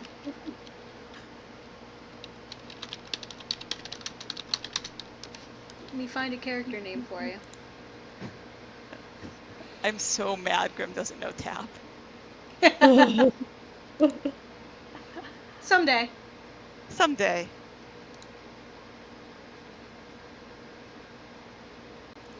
You can if you want them to. Fantasy and They folklore. can. They have their chance.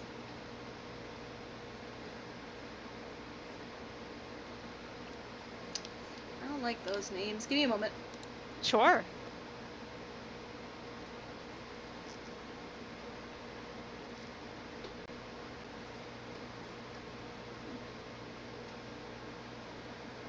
Sorry, Fantasy Name Generator may have gotten too complicated. Name generators are very good at producing terrible, terrible names. That's true. I tend Just to when you need a name. look at what they name and go, I'm gonna go something simpler than that. Mm-hmm.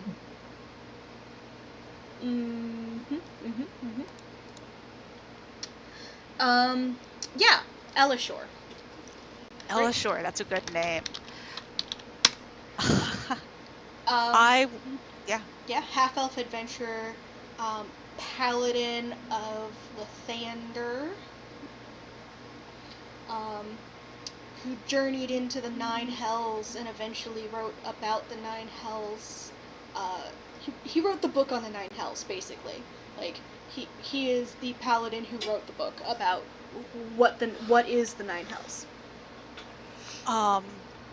Thank you. That was so helpful, and I feel very bad that Grim is sort of going as soon as that clicks into their mind. Like there was a visible sort of a thought of, okay, remember the person that will work. There's sort of a pause, a brief blankness, and then they sort of sail out to Bosun. No. I've got it now. And Grim would like to cast Contact Other Plane. Okay. And is attempting to contact the Wild Rose. Okay. Nesrin, is that the name? I can't remember. Grim remembers the Wild Rose. Mm-hmm. Gonna be a deep cut from 6 months ago in game, I think. Yeah, hold on.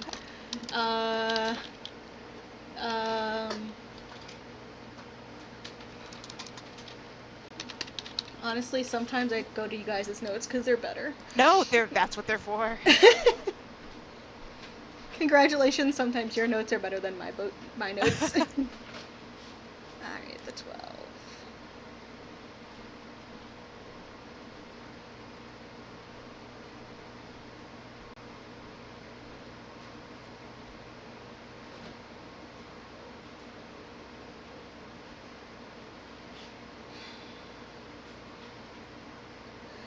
I'm trying to figure out if you can contact someone who's dead, but also theoretically they're just on a different plane because that's what death is? This game is weird. It says demigod, the spirit of a long dead sage, or some mysterious entity from another plane. They did the only A other long time they dead used sage. it. Okay. Yeah, you did give That's them what I needed to Zilla. know. Okay. So, I mean, I don't know if the Wild Rose is in a like that. They may be in a completely different place. Grim doesn't know. Zilla but was a warlock, for what it's yeah. worth. That might be slightly different. That makes sense too. It's a weird spell. I could see any number of. Sure. Yeah, you get a voice. I do need to make the saving throw. I don't know if I make the saving throw now. I think for We're gonna make when it you cast the spell. afterwards. That's fun. Sure. Yeah. You get your information, so yeah, first. Contacting this a constraint or even break your mind. You must ask your questions before the spell ends. You feel the connection take hold. And a kind of puzzled feeling on the other end. Grim remembers that small talk didn't seem to work last time and doesn't know if that's generalizable or not, but isn't a huge fan of small talk anyway.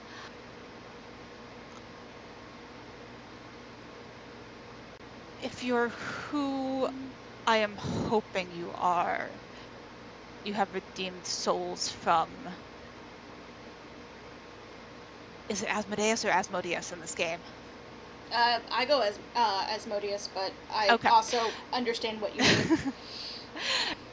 You have redeemed souls from Asmodeus. That's not the question. The question is how.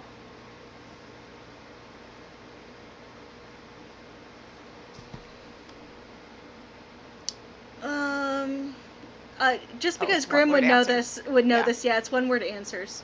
Yeah. Okay, so then they will pause. Laughs a bit. Let me try again.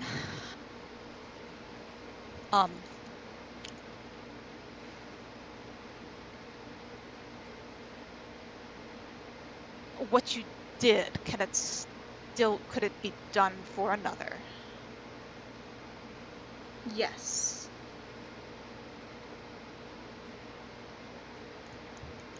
Is the knowledge of how it was done available to me? Maybe. Interesting.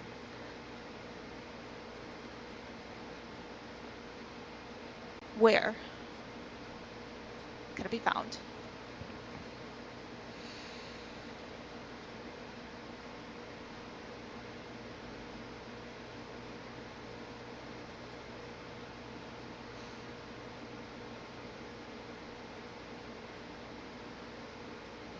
Trying to think.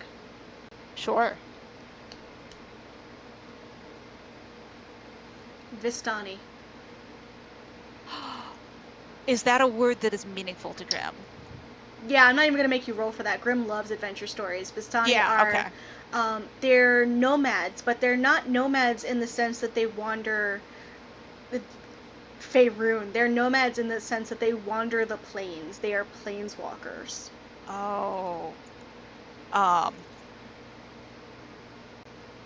Did Grim's other senses all black out? Like, is this sort of does this feel the same as the last time? Yeah. Or yeah. Okay.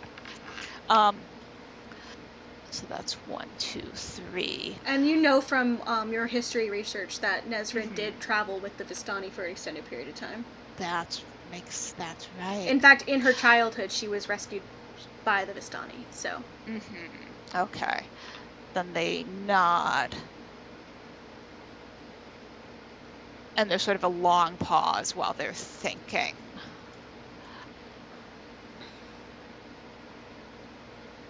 When you did it, was it worth it? Yes.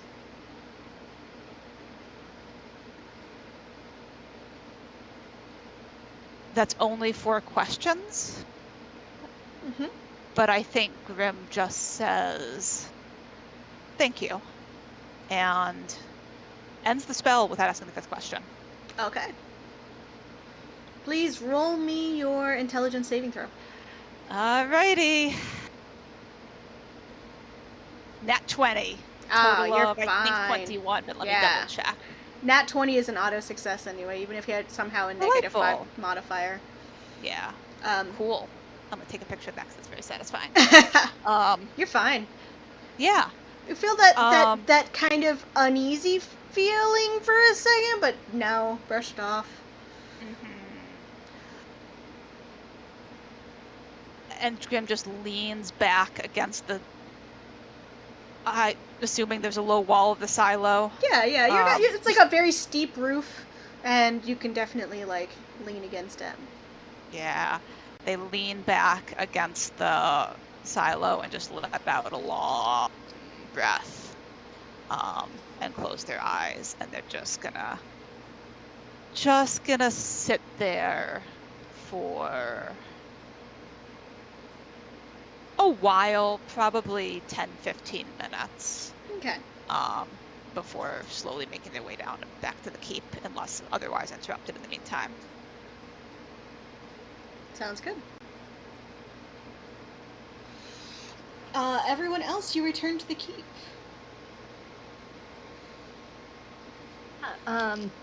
Is the captain available? Yes. Give me one moment. Let me get you on the right map. Fort.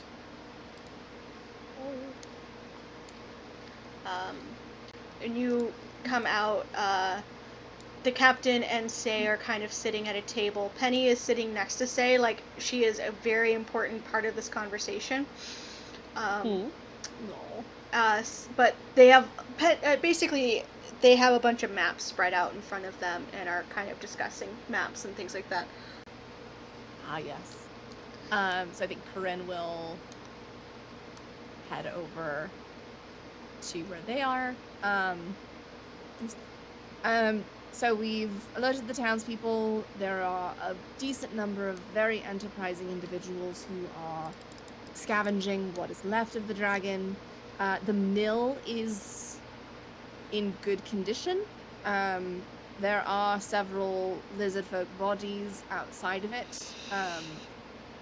It was taken early, it seems, once the news of the dragon falling started spreading.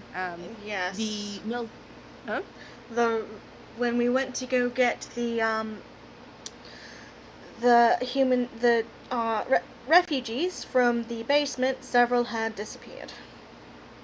Ah, well, I can tell you where some of them went. Yes. The captain just yes. looks tired.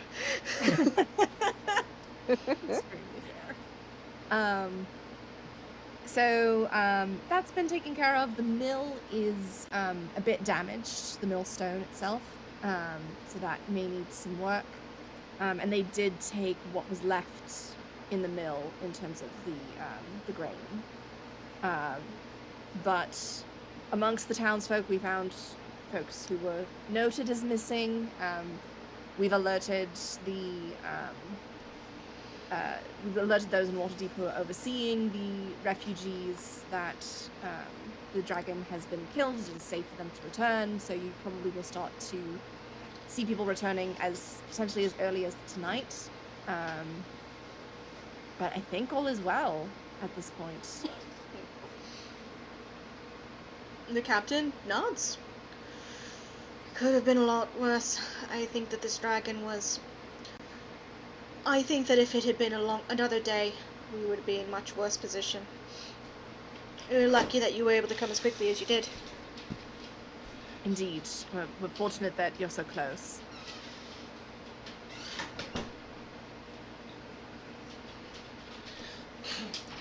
I think, we might get the wizard out from under my fort, but other than that, the town is very appreciative of your help. Oh, of course. Well, you all supply a decent amount of grain for the city as well. It's very much mutually appreciated.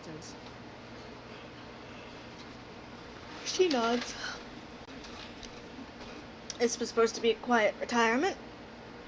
And she kind of lifts a cup of coffee towards you and in a cheers. I didn't think I'd have to deal with a dragon. I thought I had managed to get through my adventuring days without one. I don't think anybody plans on dealing with dragons. Indeed. It's true. I think most people hope not to. Seda shrugs. Monologue token say.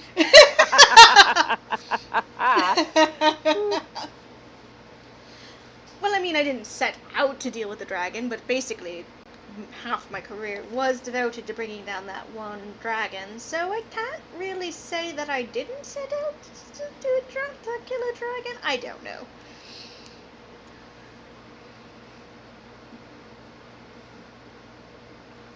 Also, I think Alina did specifically want to kill a dragon, so... But Alina doesn't count. She really shouldn't count. That's mostly the monologue. Fantastic. No one wants to deal with the dragon except Alina. Yeah. Oh boy. So if there's nothing else that you need immediately, I think we may collect ourselves and head back to Waterdeep.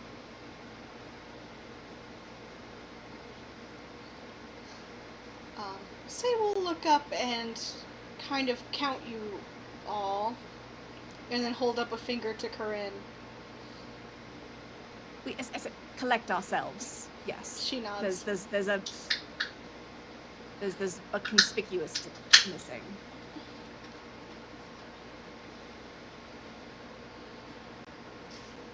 Right.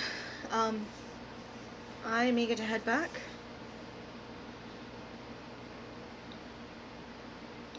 Oh, Corinne, a paper bird arrived for you, and it is fluttering around the kitchen. Oh, very good, thank you. It got and we'll- stuck. Oh dear. And we'll go into the kitchen to see what trials this poor paper bird has been through. Yeah. It appears to have had some pathing issues, like a video game glitch. It seems to be fluttering into a corner, trying to escape through a wall. Oh, buddy. Maybe it was discount paper bird. Oh, Someone got those on Corinne. clearance. Yeah. Corinne just kind of shakes her head and pulls it out and attempts to open it. Exactly, Sims 2 block pathways. Exactly that. Yeah, you open it. There is a note, a very short note there from Ilya, congratulating you. And it just literally says, congratulations. And there is a spell scroll for Tree Stride. Oh. That's convenient. And this is where we're going to talk about my rules for spell scrolls. Okay. Because I run spell scrolls slightly different than the DM's guide has them. Because I prefer how they run in video games. You want them to be useful items instead of just another thing that a wizard can use? Yes. Shocked to hear this. So having played Baldur's Gate 3 extensively, spell scrolls are usable items. You use them to cast the spell. They do not cost you a spell slot. You can cast them even if you do not normally cast magic. They are a one-time use of a spell. Excellent. That's so reasonable. It really is.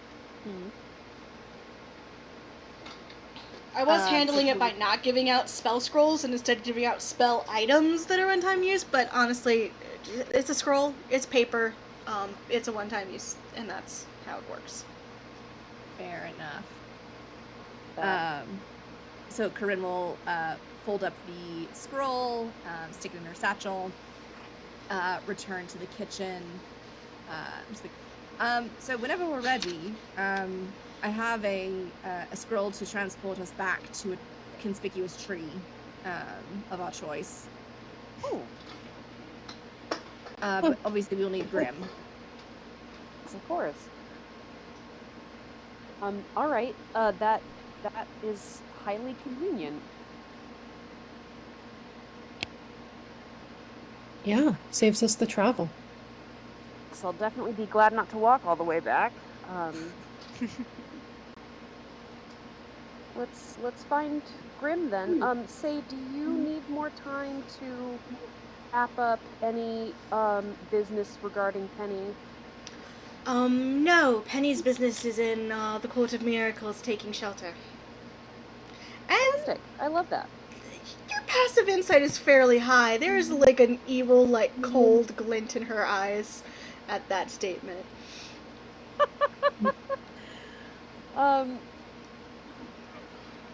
Okay. So Erebus is eyeing Say a little bit, and then is like, you know what? She's gotten a 6-year-old out of a contract, and that's fine, and we're just not gonna ask. So she gives Say a thumbs up and says, "Great, let's just go find Grim then and get going." As she stands, puts her hat on, and Penny grabs her hand, and they walk out.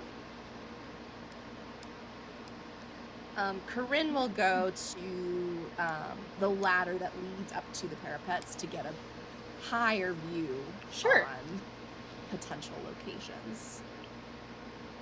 Yeah, easy enough. Errant warlock.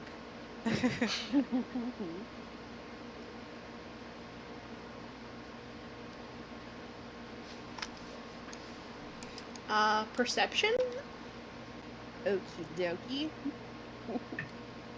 It's a dirty 20. I mean, there's not a lot of people hanging out on roofs. Like, they got through this dragon attack pretty unscathed, but no one is eager to go up. Lest another dragon fall out of the sky. You do spot a figure on a roof, but it's pretty distant.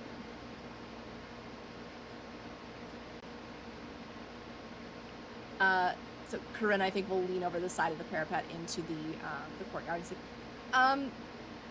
there is someone on a rooftop. What are the likelihood that that's Grim?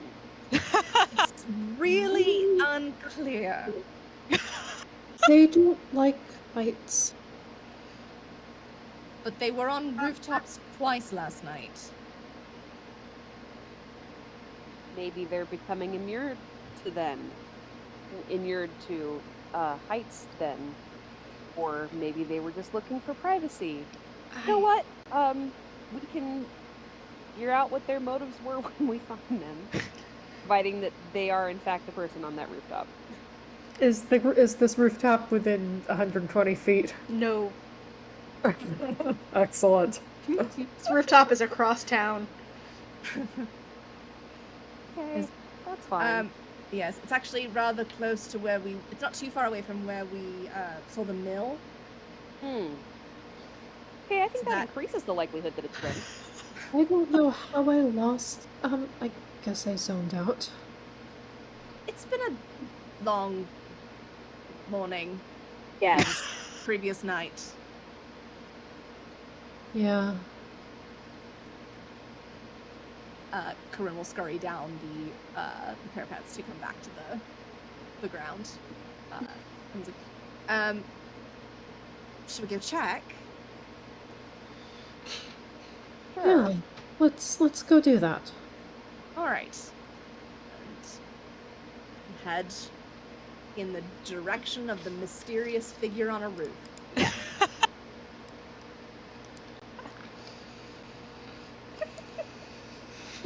We're back to the map. I don't know how this lines up. Are they... They're heading out probably about the same time as you're finishing up. Okay. So Grim would descend the stairs, like, slowly. Like, takes their 15-20 minutes after, descends the stairs slowly, and then would start, like, just walking, like not hurrying, not actively dragging their feet, just sort of walking, kind of lost in thought, back towards the keep.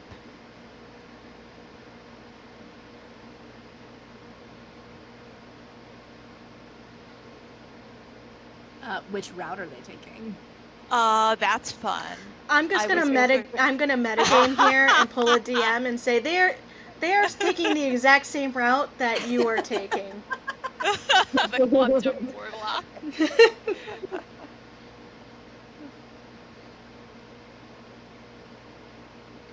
For ease of my own sanity. Extremely fair. Very fair. This could go on for a long time. Yes. So I think Corinne probably spots them first, just from a passive perception standpoint. Seems likely. So we'll call out, was that you on the roof?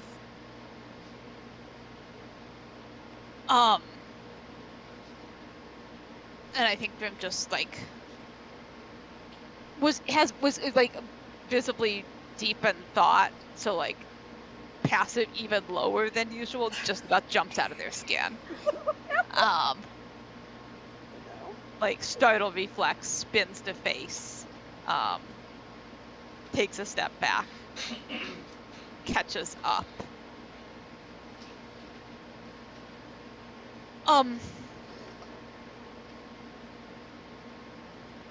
All of you?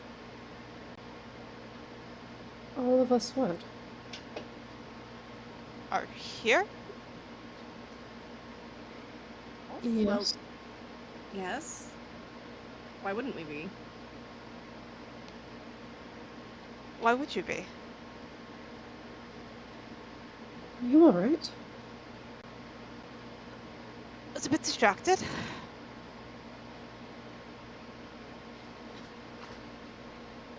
You went back to the keep and you weren't there. No, I went for a walk. Well, you don't have to make friends with the people at the mill. Thank you very much. It sounded as if that was less dramatic than anticipated.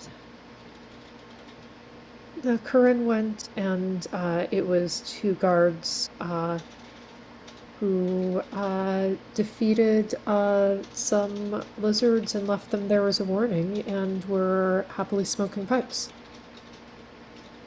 No drama. Good for them, I suppose. Are we done then? We Yeah. are. We have a scroll to get us back to Coasties.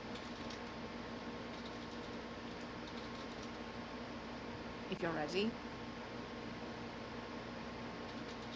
I think so.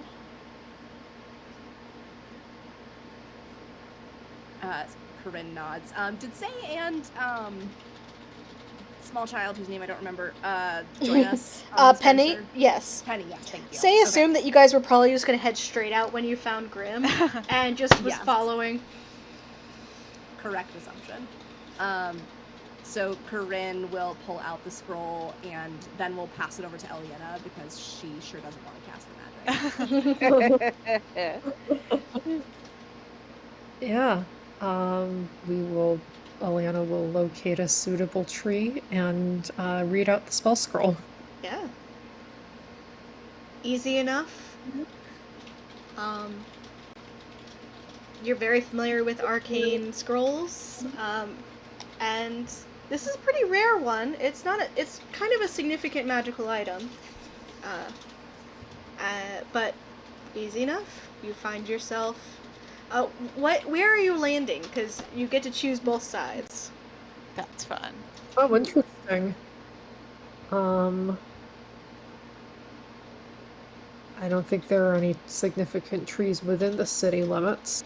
I mean, yeah, there's one, but we don't want to land. Oh no, we're not going through that one. Nope. What? Not friendly. Oh no. Marina doesn't know. There's a tree in the middle of the City of the Dead. Oh. The It's City of the fine. Dead is where a lot of undead kind of creep around. Oh yeah, no. I don't love that for us. Let's not Nope. do that. Nope. I mean, we have a couple of city kids with us. Could Grimmer Surely suggest one a of us. suitable tree? Yeah. There's parks. Yeah, I was gonna say Grim probably knows more trees than Corinne does, depending on the location we want to end up at. Yeah, I think there's that one. So Waterdeep has one park. It's up in the Sea Ward, I think, and it's got trees. So that's going to be where Eliana sets it to exit. Okay. Wonderful. Perfect. Hey. All right. Doop doo.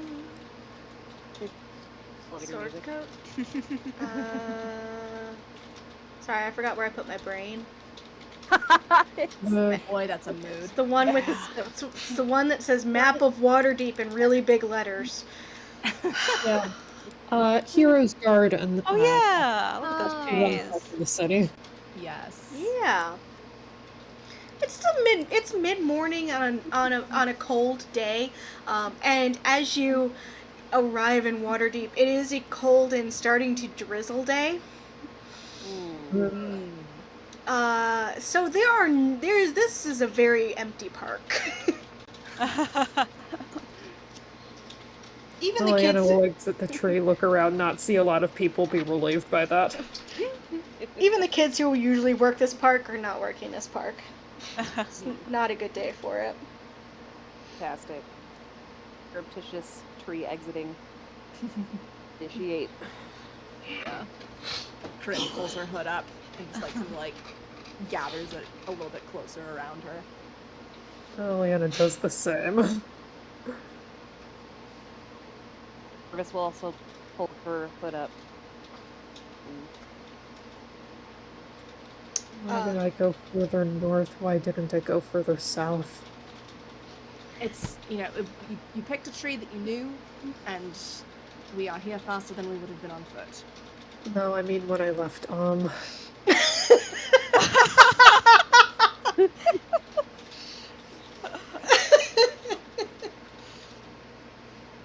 know the answer. I would have had to get through the whole of and leaving it was easier to the north, and I'm with you all, and that's a good thing.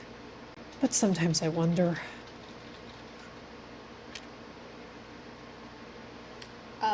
Say has realized that Penny does not have a cloak or a jacket, and has pulled out the. She basically has fashioned one out of the blanket from her bedroll and her badge, using it as a cloak pin. It's an odd look. It's a choice. Now what if it's that or be rained on? And Say actually has folded it in such a way that it even has a hood, so she pulls it over Penny's head. And I am sure that Alina will get you some proper shoes the moment she meets you. Speaking of, would you like to stop at the Cole first, or should we go straight to the court?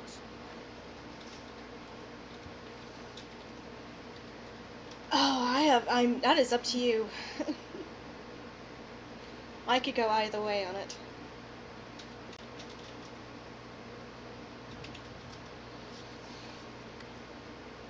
I think Corinne I would maybe like to take a moment to sit before we get into another conversation. Corinne will glance back at Grim to see if they have any visible preferences. I think I may go looking for bones, if that's all right. All right.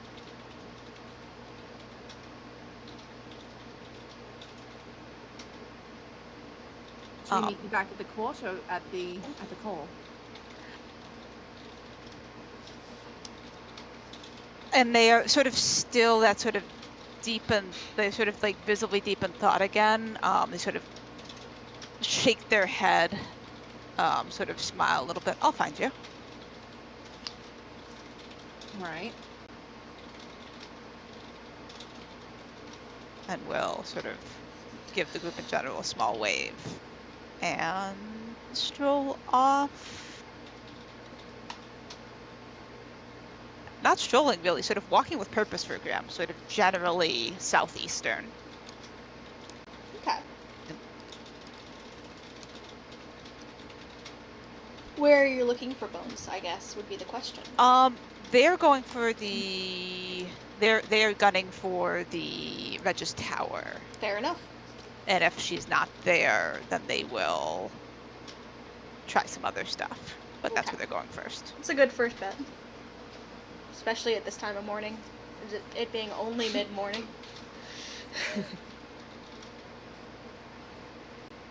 So with the other two, Corinne will kind of glance to Eliana. Any strong preferences from your side?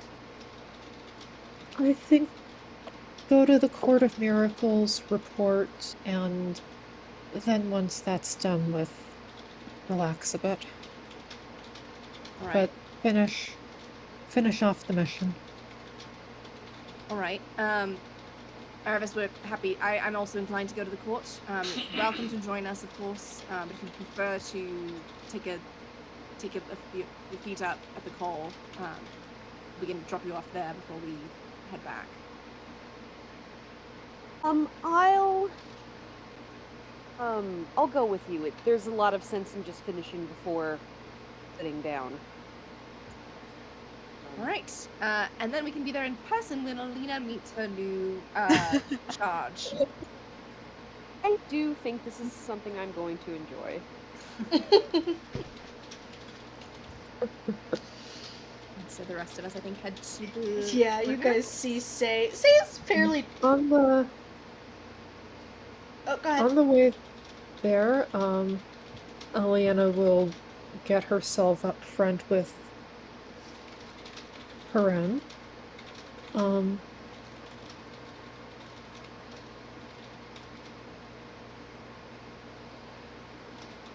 I think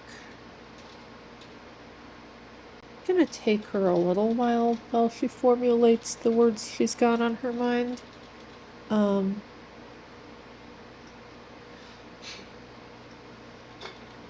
But I think he'll say, seems like Grimm is pretty deep in thought about something. I don't expect them to tell me what it is. I don't expect you to press them on it. I don't even know why I'm telling you. No, I've noticed it as well.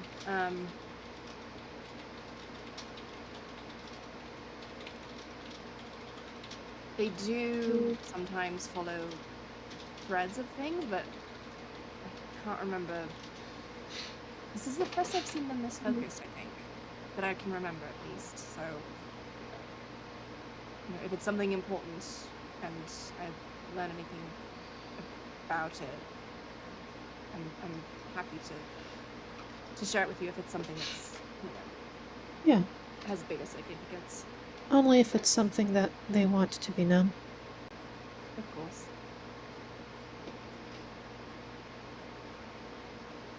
Yeah.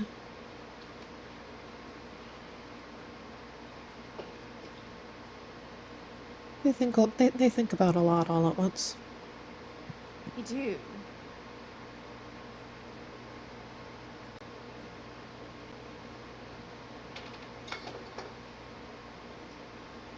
And then I think Corinne just is just in a thoughtful silence of her own. Mm-hmm. Yeah. Elena's content to leave it at that. Okay. It is... Erebus... Everyone's in a thoughtful silence. Except for Penny. Okay. Who is very excited, and realizing that holding Say's hand, of course, but realizing that Say is probably a little in her own head, has decided that she is going to go talk to you. Okay. And we don't have to RP this out, because she is mostly going to ask you 8 million questions about your pet dragon. Oh, okay. Erebus will happily engage Penny on the subject, partially just for the sake of making some noise, because this is, something has happened and she doesn't quite understand what. And also because she is excited to see Penny just coming out of her shell a little bit and being excited to be here. So yeah, she will show Bianca as much as Bianca will allow, and I think Bianca's just kind of going to be like excited at the attention, but also still just like tired to hand wave, and be a little bit more subdued than usual, but still like, oh hey, it's a person who's interested in me, and I'm cute, so hello. Erebus will happily converse with Penny about Bianca and tell her the story of how she met Bianca and yes, all of that. And Penny has actually some very insightful questions about the care and feeding of pet dragons, which Say has surprisingly not picked up on because she is too in her own head. But oh no. Penny has some questions about, you know, what does Bianca eat and where does she sleep, and very specific questions. What is is it a wise course of action for me to make an insight check this time? You can make an insight check anytime you want. Okay. That's going to be nice little 10. She's a really curious kid. Bianca's really cute. Makes sense. Yeah. Of course. Why wouldn't you be interested in a tiny dragon? Especially after a dragon just landed on your town. Yeah, of course. That's totally relevant. Absolutely checks out. Yeah, Erebus answers all her questions thoroughly. She talks about how Bianca's trying out sugar cubes because that's a new thing. Jury's still out on whether Bianca will eat them. Yeah, most other questions pretty straightforward. Yep. Given Penny a crash course in how to care for a pseudo dragon. Yeah, essentially. This is fine. Nothing will come of this. Yeah, absolutely. Normal questions. Normal questions. Normal 6-year-old behavior.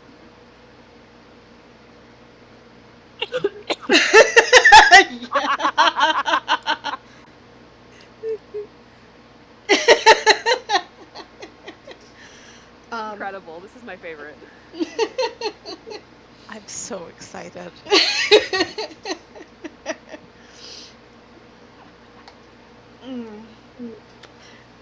Yeah. It doesn't take very long to get to the Court of Miracles. You all know the way. Who's on watch duty today? Let's see. Let me check my roster. Roll a d4. Mm-hmm. 6. You see a heavily armored paladin at the gates. Normal. Or more normal than it had been when you left. Good. However, and this one is wearing like a thick mantle, feathered mantle. Looks fairly imposing because it looks like, judging by the size, wearing the mask and everything, like full uniform. And almost, oh, go ahead. I was just gonna say, like, Corinne just kind of like looks a little bit like, okay, try hard. And almost gets away with looking very serious until you guys get into eye shot. A little later. which point she lifts up her mask and runs over to you all. Full-on picks up Say, and Say is an elf, but she's not slight. Say is the build of someone who does a lot of climbing and lifting and moving. But just picks up Say like she weighs nothing and spins her. Hey, so this is Alina. This is Alina. Hi, Alina. Hello. Sorry for these holy days. Oh, that's tomorrow. Is tomorrow or the next day? Soon. It's tomorrow. Tomorrow. And we've had some difficulty with Zentarum and the eyeballs. So, full on imposing Alina. Oh, liches and bitches. Liches, it's a lot of bitches and very light on the liches today. Honestly, that's the balance I'd prefer. Sorry, did you say eyeballs? The Xanath Art Guild. That's the one.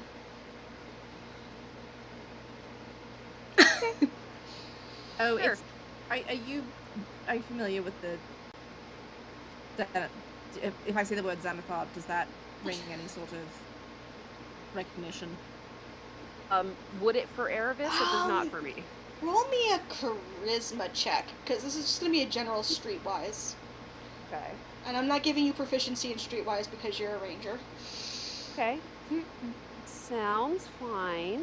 Charisma. Ooh.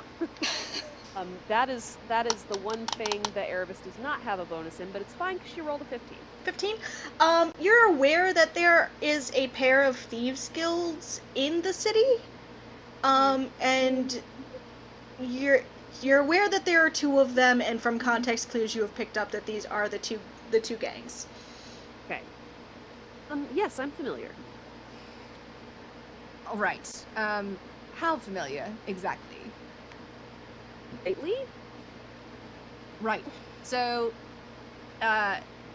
two sort of underground organizations within the city.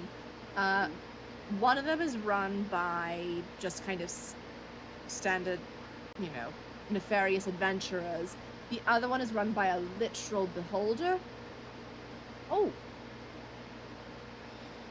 Okay. That makes sense now. That's the eyes thing. Great. Thank you for the clarification. Indeed. If you ever see a symbol around town that's a circle with some spokes coming out of it, that's a sign that they've been there. That's their territory.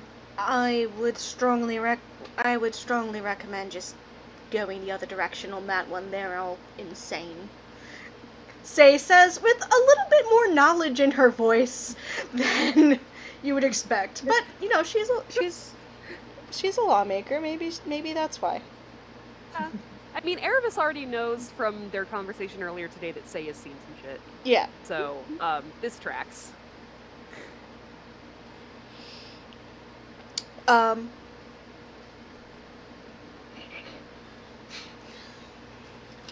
on, I gotta roll a stealth check.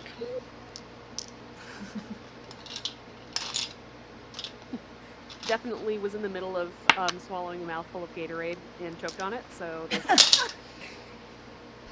So Say wears a fairly her mantle is not attached to a cloak. It's attached to a heavy coat, leather coat with a tail. Let's not even joke. It's got a dramatic flow to that coat. And you notice that Penny is very, very effectively using it and moving to kind of just keep herself tucked behind and out of direct line of sight. Oh, kiddo. oh no. Does she look like she is spooked by this very heavily armored, bemasked, feather-mantled paladin? She looks more like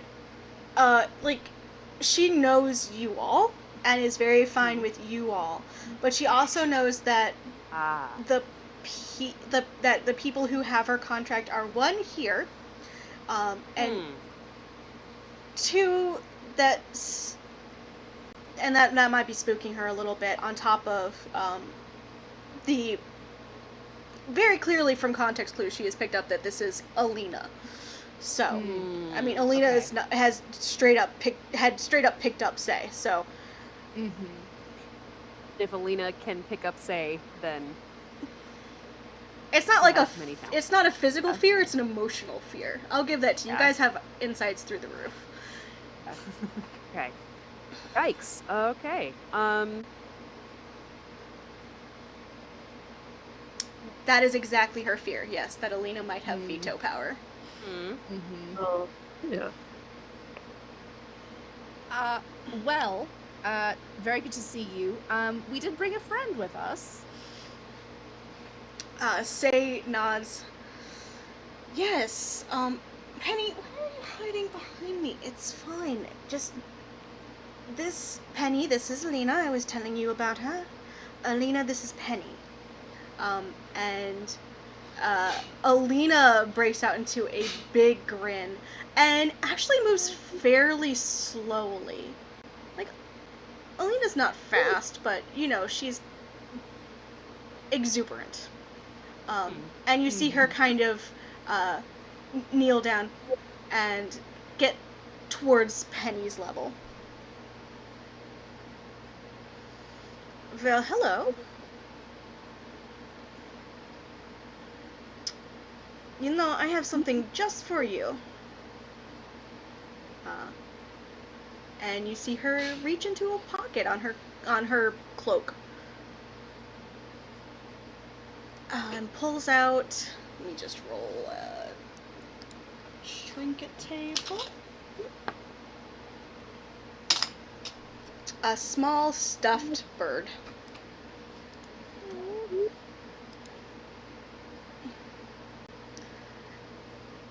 And Penny blinks and takes it, and then goes to hide behind Say again. Alina does not look at all bothered by this and stands up.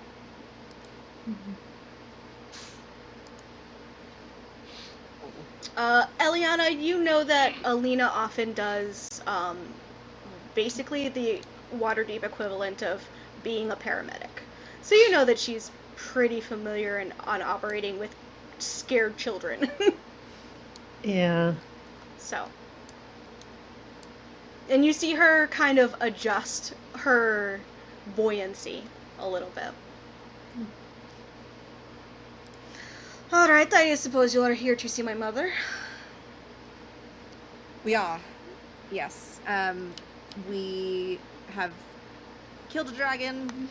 Very curious to see if there's any other news, I suppose. Since there was apparently another dragon that Bones had been going after. Tikal. Yeah. Yes. He's been hanging out in the mines. It's not a surprise that he attacked one of the camps. Honestly, I'm a little surprised Bones went to go deal with it. It's a little under her pay grade at this point. Well, when you've got two dragons moving simultaneously, I suppose it's more... It gets more attention. One dragon is in... One dragon is a coincidence. Two is a trend. Concerning. Right. This is a very bad time for Ava to take off. Okay. Yep. You know where she is. She's in her office. Per usual. Very good. Good watching, I suppose. Are all the others here too? Macklin, the gunslinger? Macklin is here, Jocelyn is here, Roland left to go deal with some business with acquiring some property in the town.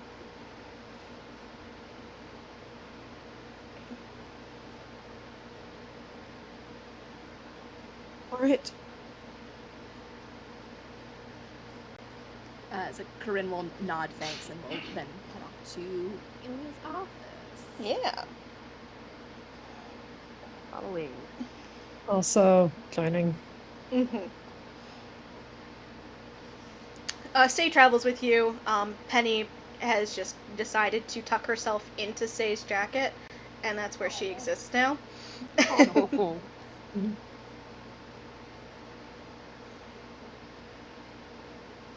And Say is just moving like that is totally a normal thing that it happens to her all the time. Yeah. It just occurred to me. It's not. It doesn't drizzle in the Court of Miracles, does it? It does not drizzle inside the Court of Miracles. I know it's not the only reason Penny is there. I just wasn't sure. Cool. Yeah.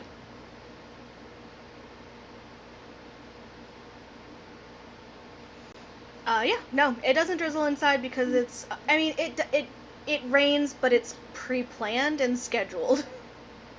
Oh, they can make weather. They can make weather. They control weather. They have druids for that. I like that. Because you guys, it doesn't seem like you're underground because there is like a sky, quote unquote, but you guys are actually underground. Say has feels about that. Yeah. Yeah, she sure does.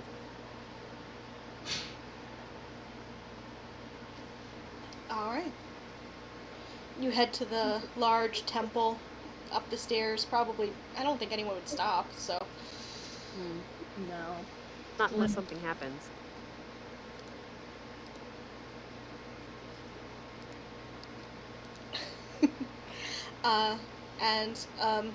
The door to Ilya's office is closed, and there is the sound of talking from behind it. Corinne would like to put a hand up to the others and listen in for a little bit before knocking. Sure. Sure can. Roll a stealth check, please. I would love to. That is a 26. Damn, okay. Yeah, and then a perception check. Alright. 29. 29. You hear Ilya having a conversation, appears with a frazzled-sounding Macklin. Right, you're sure you didn't, like, say something, or she just packed up and left? No notes, no. Macklin kind of snaps back. She just left! I don't know! It seems like they're talking about Ava having suddenly left Macklin for a minute. Yeah, and Alina did drop that little nugget as we walked into the city as well.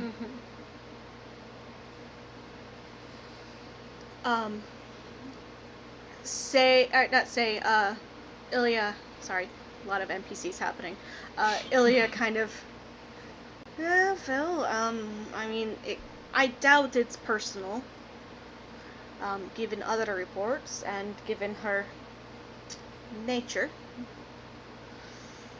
It's not a good sign, though, if she is gone. I was hoping to depend on her knowledge for these sort of things. Oh boy.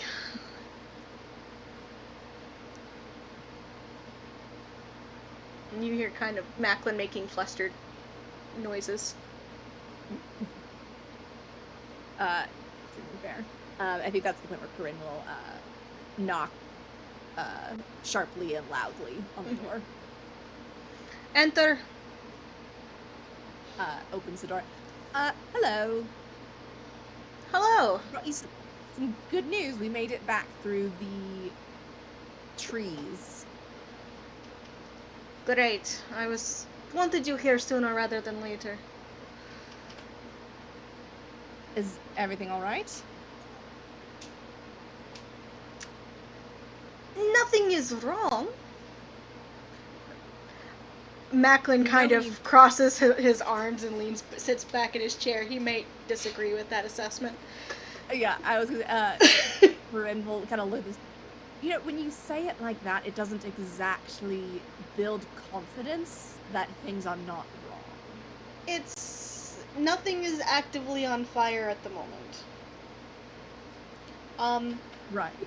What are the embers that could potentially stoke into something being on fire? More like, that is a lot of smoke.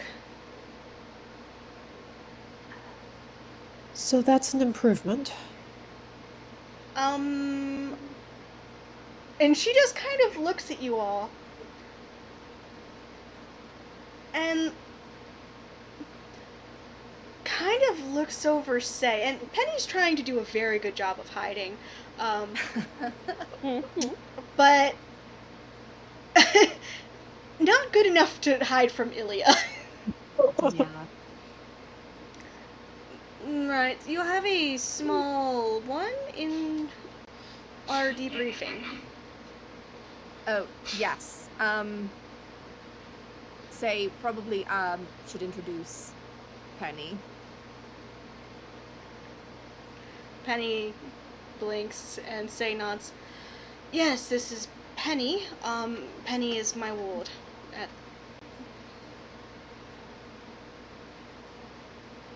We brought back an extra surprise. Ilya nods. I see. Alright. You see her just pull out a drink, or pull out a glass and put it on her table, and grabs a decanter and pours herself a drink and sits back on her desk. Well, I assume that she lived through it, so, alright. Little one, right. You are quite attached to your gunslinger, yes? Penny kind of nods. And Ilya kind of thinks for a moment. Alright, I have a very important job for you. I need you to go downstairs and find a copy of this book, and she'll find a book in her desk and hand it over. It looks like a book of common prayer. I need you to find 3 copies of this and bring them to me immediately, okay? Penny nods, takes the book, looks to Say nods to her, and she takes off.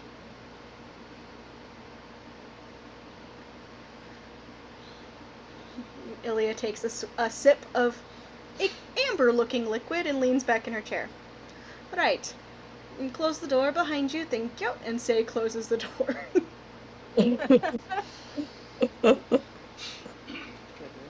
Alright, I think we have about 4 minutes, judging by those giant eyes. Right.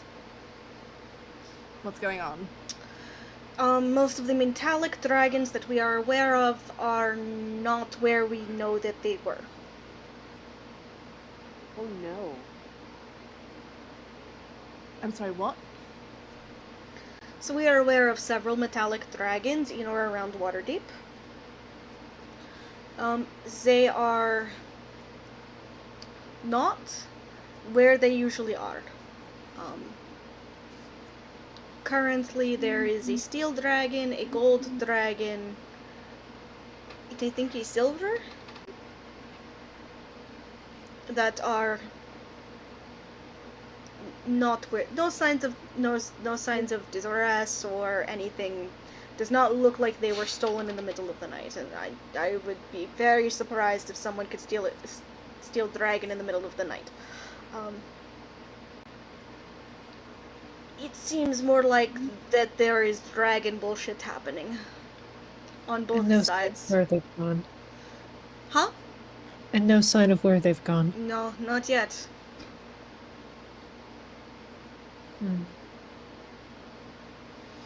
But, so this happens sometimes, once every 100, 200 years. They have a concourse,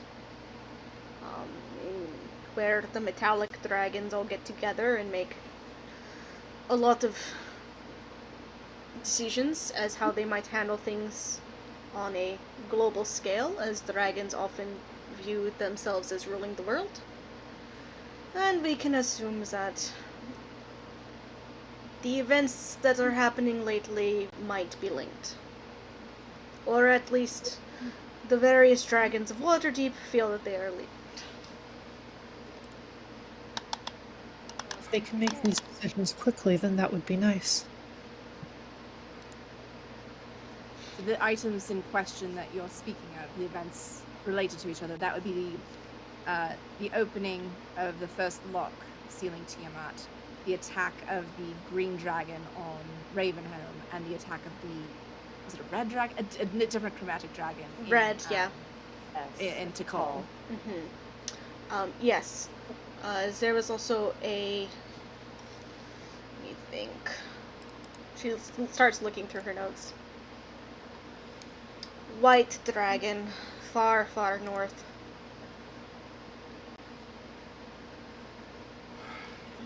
Map of the Sword Coast, but no information on it. Thank you. No.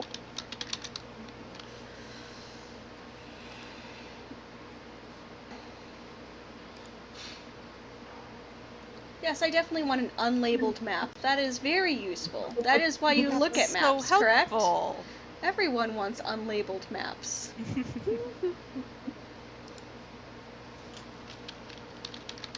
Yes, this is on me because I have an interactive Sword Coast map and I never bookmark it. No. Do, do, do, do, do, do. Oh, I might have that. I got it. I found it. Great. I don't have a bookmark either, but our Uh, history knows that. There's a town called Mirabar. They are a member of the Lord's Alliance. Human city, human and dwarven. The dwarves live below ground and the humans live above ground. Well, now everyone lives below ground because a white dragon raised the entire town. Oh, No. I still have contacts in Luskin, and that's how I heard about it. News is very slow coming out of it, and it looks like Ravenholm might have been a lucky guess, or a lucky interception. Mirabar was not as lucky. oh dear.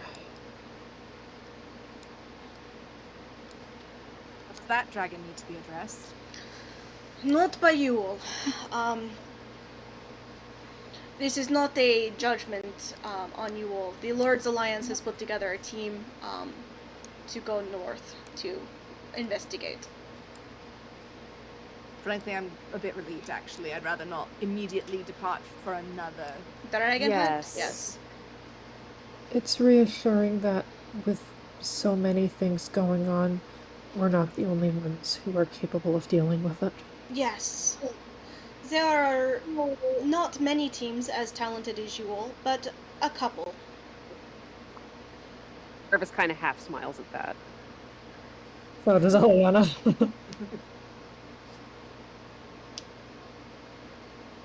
Corinne's still all business. So, That's at least 3 dragons that have appeared essentially simultaneously, given the fact that any dragon sighting is pretty rare. yes. Great. We can only assume that the dragon, the chromatic dragon activity will continue. Well, is there any way for us to try and predict the next one? You know, there's 2 other colors that are unaccounted for. We have put word out to all of the factions to have a meeting. A proper meeting. That will be happening in the next few days. Hopefully there are wizards who can predict such things, or at least if we give them this specific knowledge, they might be able to give us more information. Would you like our attendance? At the meeting, yes. I will get you the details as soon as I have them. Alright. Is there anything else we should be listening for or preparing for in the meantime, between now and then? Obviously, you've got your holy days. Is there anything at risk there, I suppose? I don't think so.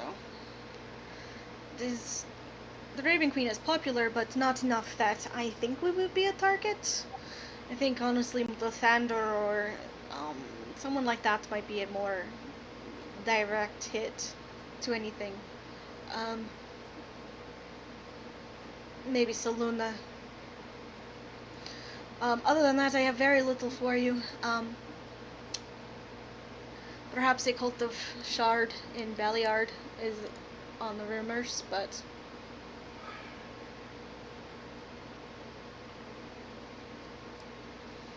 only if you're feeling particularly adventurous.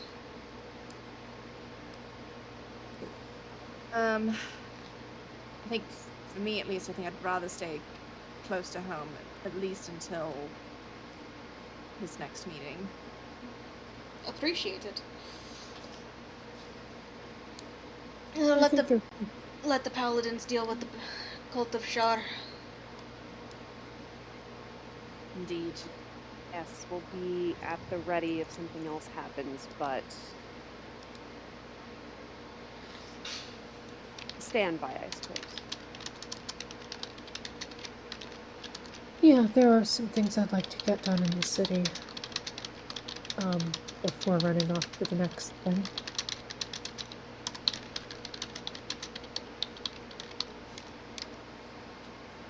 And she nods. Alright, I will keep you posted. Like I said, arranging several powerful people's schedules can be a little difficult. Understandably. You know where to find us if you need anything before then. Of course. I mean, Corinne is all set.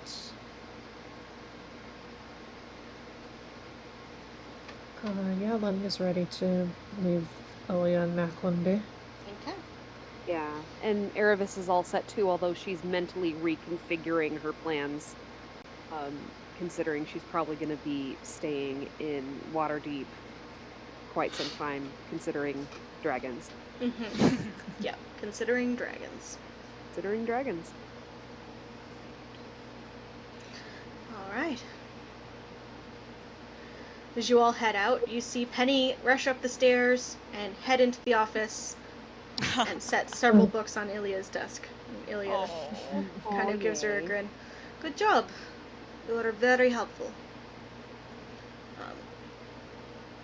And then she digs into her desk and pulls out something and hands it over to her. Alright, have fun. Go follow your say.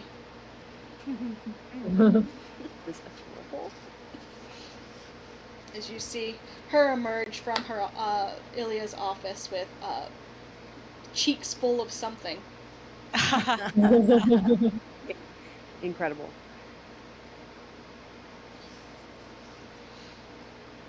Alright. So I believe that Grim was checking in with Bones. Yeah, someone tell Grim that Ilya has candy in her desk. Yeah, Grim is going to the Wizard's Tower. We'll see if Bones is there or not. Yeah. Specifically Wizard's Tower. I guess there's probably multiple Wizard's Tower. There are multiples. Yeah. But you arrive and get on the right map. I can't even concentrate when we're on the wrong map. Cognitive dissonance. It doesn't even matter that the map is not at all relevant. It's just not cueing you to do something that is someplace different. Yeah.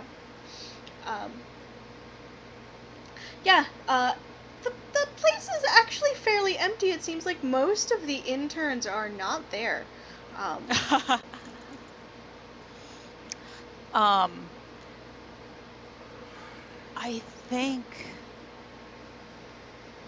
I think Grim just walks up and tries to open the door, like tries to let himself in. Yeah. And there are hours posted for basically for open hours for consultation, I guess. It does not say by appointment only. There are open hours, and oh, nice. You're probably are we within them? Yeah. Delightful. Yeah, we'll open the door and go inside. Mm-hmm. And you see most like before, the first floor, there's a large design on the floor which you recognize as a teleportation circle. But it mostly looks like tile, like a tile design at this right now. There is a desk where a young gnomish gentleman is kind of sitting and writing notes, or referencing a book and then writing notes.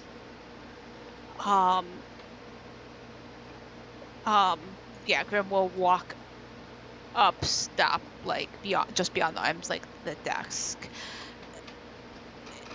Is Bones here, please? He kind of blinks up at you. Oh, I think she's here. Tell her Grim is here, please. I will do that. And, you see him, basically pick up a little piece of wire, say something too light for you to hear into it. And then like, kind is of he casting message, or is this like an arcane telephone? No, he's casting message. Delightful. Grim will find a wall to lean against and wait.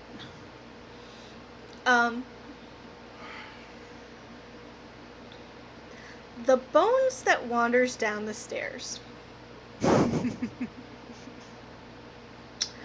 She's got her hair pulled back into like a messy bun, but it's curls everywhere. Does she usually have a headscarf on? She usually does, yeah. Okay, so now she does. Now her is visible. Okay. She's wearing like what we would describe as a crop top, and a robe over top of it, that doesn't look like it's hers. And a pair of pants that look definitely like they're not common on Waterdeep. Like, this is not a Waterdeep outfit. She's like blinking one eye and then the other eye, and then doing like a big old cat yawn.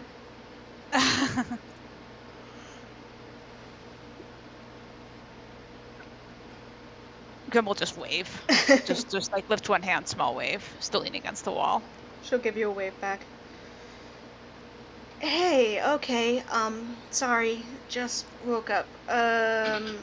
My office? Yes, I think. Great. Good morning. Morning. And we'll follow her up. Uh-huh. She turns back and heads up the stairs. She very, very comfortable in the tower.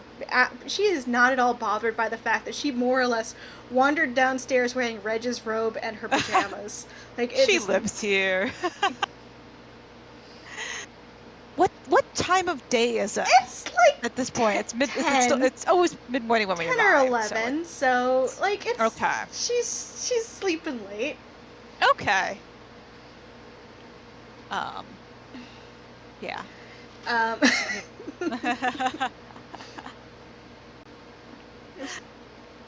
She leads you to an office. It might not be her office.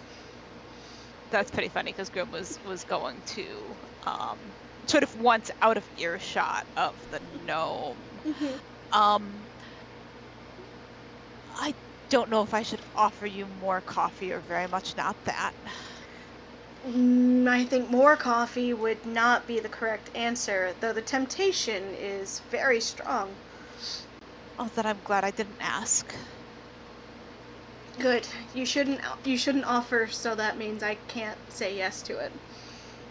Grim nods very knowingly. This makes a great deal of sense to them. This is perfect Grim sense. Yes. And we'll be quiet until reaching the office. She can attempt to wake up if she so chooses. Yeah, she walks into the office like as if it's hers, but it's very clearly not.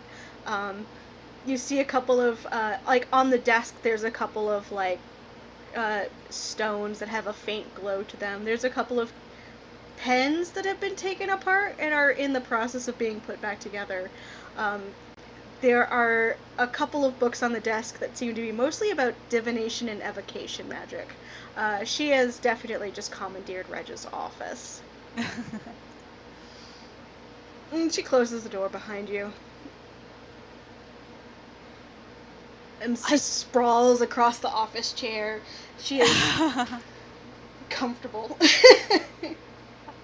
Delightful. Grim posts up on the wall, on a different wall, sort of looks around the room. There's looks a lot back to look at. Bones. There's Yeah. a lot of like little arcane trinkets and little gadgets that are moving around, and there's like a solar system that's moving around, and like it's just there's a lot of like Howl's Moving Castle, that room. Mm-hmm. It's not that bad. It's probably like 50% of that though. Delightful. They like look up they keep trying to like look at Bones, and they keep finding other things to look at, and I think they finally just sort of stop even trying to look at her and are just sort of scanning the room while sort of distractedly starting to talk. I will try not to keep you long. Do you know where Vistani can be found? Yes. In the specific, not just like sort of vague gesture, not just on another plane. I know that much. Oh, no, yeah. Actually, okay. That's a much easier question to answer. I thought you were going to ask me if I had any new notes, and the answer was, frustratingly, no. Because all the dragons are missing. Just super great. I beg your pardon? Yeah, that's the thing. I went to go do the interviews like you had asked me to, and no one's there.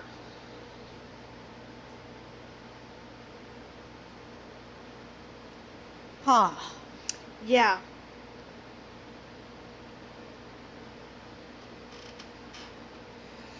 How many? We asked you, there were two? Two that you asked me to. Could be coincidence. Like, visibly doesn't think it's coincidence. I reached out to Ilya about it, because, I mean, if there's something weird in the city going on, you just reach out to Ilya, because it's a good person to reach out to. And she did not seem surprised. She did seem, flustered. Ilya. Yeah, that's really the problem, isn't it? Ilya seems flustered. Do you think she's been replaced? No. I think that if Ilya is flustered, we actually probably should be worried. But you were asking me about Vistani. We should not get distracted. I will get distracted. Was I? Yes, I was. Yes, Vistani. Vistani. Okay. They actually keep a pretty regular ish travel schedule. Do you know, let's see, she kind of pulls out a map and starts looking it over. Rim immediately pushes away from the wall and crosses the room to look over her shoulder at this map. She looks at the map, and you see that the map she's looking at, she just blinks at it and she rolls it up and throws it, pushes it over to where the other maps are. Sorry, that is a bad map. And I would like to snag it if I can. Yeah, like, go ahead. Not like sneakily, just look at the map. Sure, you look at the map. Now for different reasons. It's solidly mediocre. Nothing is like completely out of place, but there's definitely like a lot of things missing from it. Like, why do you have this? This is not my office, I guess. I can get you a better one. I have a better one. She kind of looks through the stack of scroll cases and pulls out one. You recognize the symbol on this map. Grimlock. Is there a fireplace in here? Yeah. Is it lit? Sure. As she says that she has a better one, Grim chucks the map. Bones just looks at you, and the biggest cat grin, like a Cheshire cat grin, just spreads across her face. That is performance 23. Grim is deadpan. Not like Grey Rock, just deadpan. Yep. She pulls it out, but you recognize the symbol on the scroll case of this map. It is a very ornate V. An ornate V. Yeah, you recognize this. Okay. You recognize this from when you were in the Cartographers Guild. It is a Vidar map. Vidar is a cartographer. Mostly works in the south, but it looks like she does have a map of the Sword Coast by Vidar. These are expensive maps. Where did you get that? Like not quite making grabby hands, but like visibly restraining themselves. She will let you grab it. Verdi's a friend. Well, friend might be a strong word. Yeah, Grim just like opens their mouth and then closes it again and just stares at her and then just like opens the map to look at it. Like they can't process that. Just gonna look at this very cool map right now. We'll think about the rest of this later. Yep. She kind of looks it over and points to a place in the Star Mount, near the Star Mounts, called Kars. There's some ruins here that are said to be cursed, but that's where they stay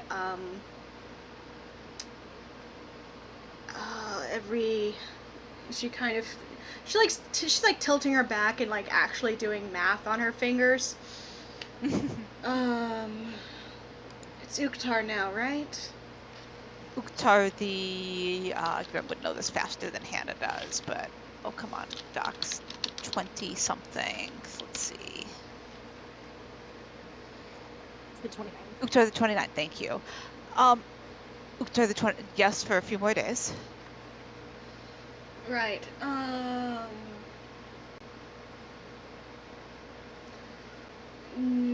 Starting counting for planar shifts in time, probably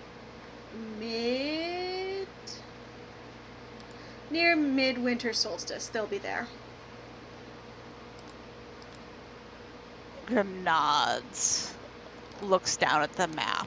Is this map is this on this place on the map something that would not be on a less rare? Ooh. This is actually a pretty it's on some adventures maps, but because it's considered cursed, it's mostly like this is a place that you don't go.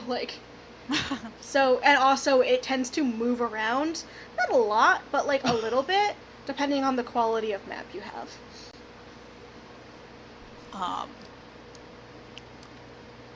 Looks down at the map. I suppose you'll need this back. Would you like to borrow it? Very much, yes, please. She rolls it up, puts it in the case, and hands it over. I just sort of stares at it for a moment. I'll take good care of it. She nods. Good.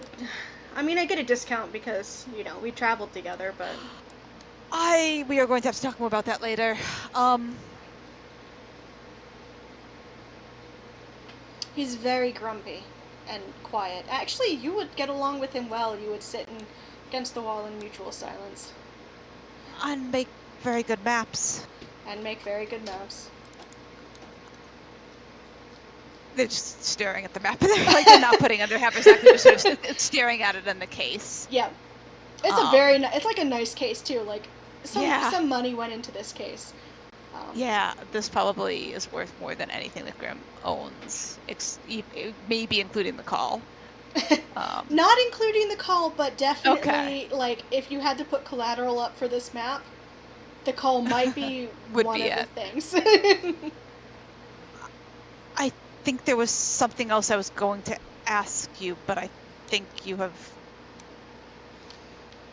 this will serve quite nicely. Thank you very much. Of course.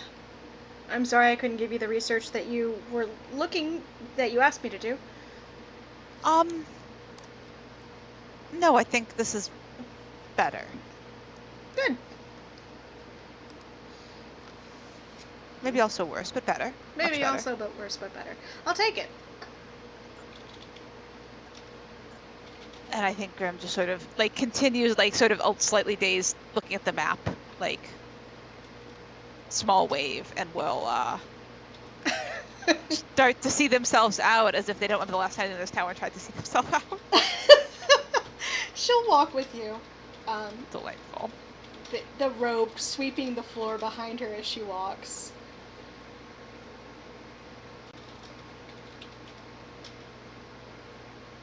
And I think sort of just before they get back into earshot of where the gnome would be, they stop walking and look at her again and sort of like point the map case at her.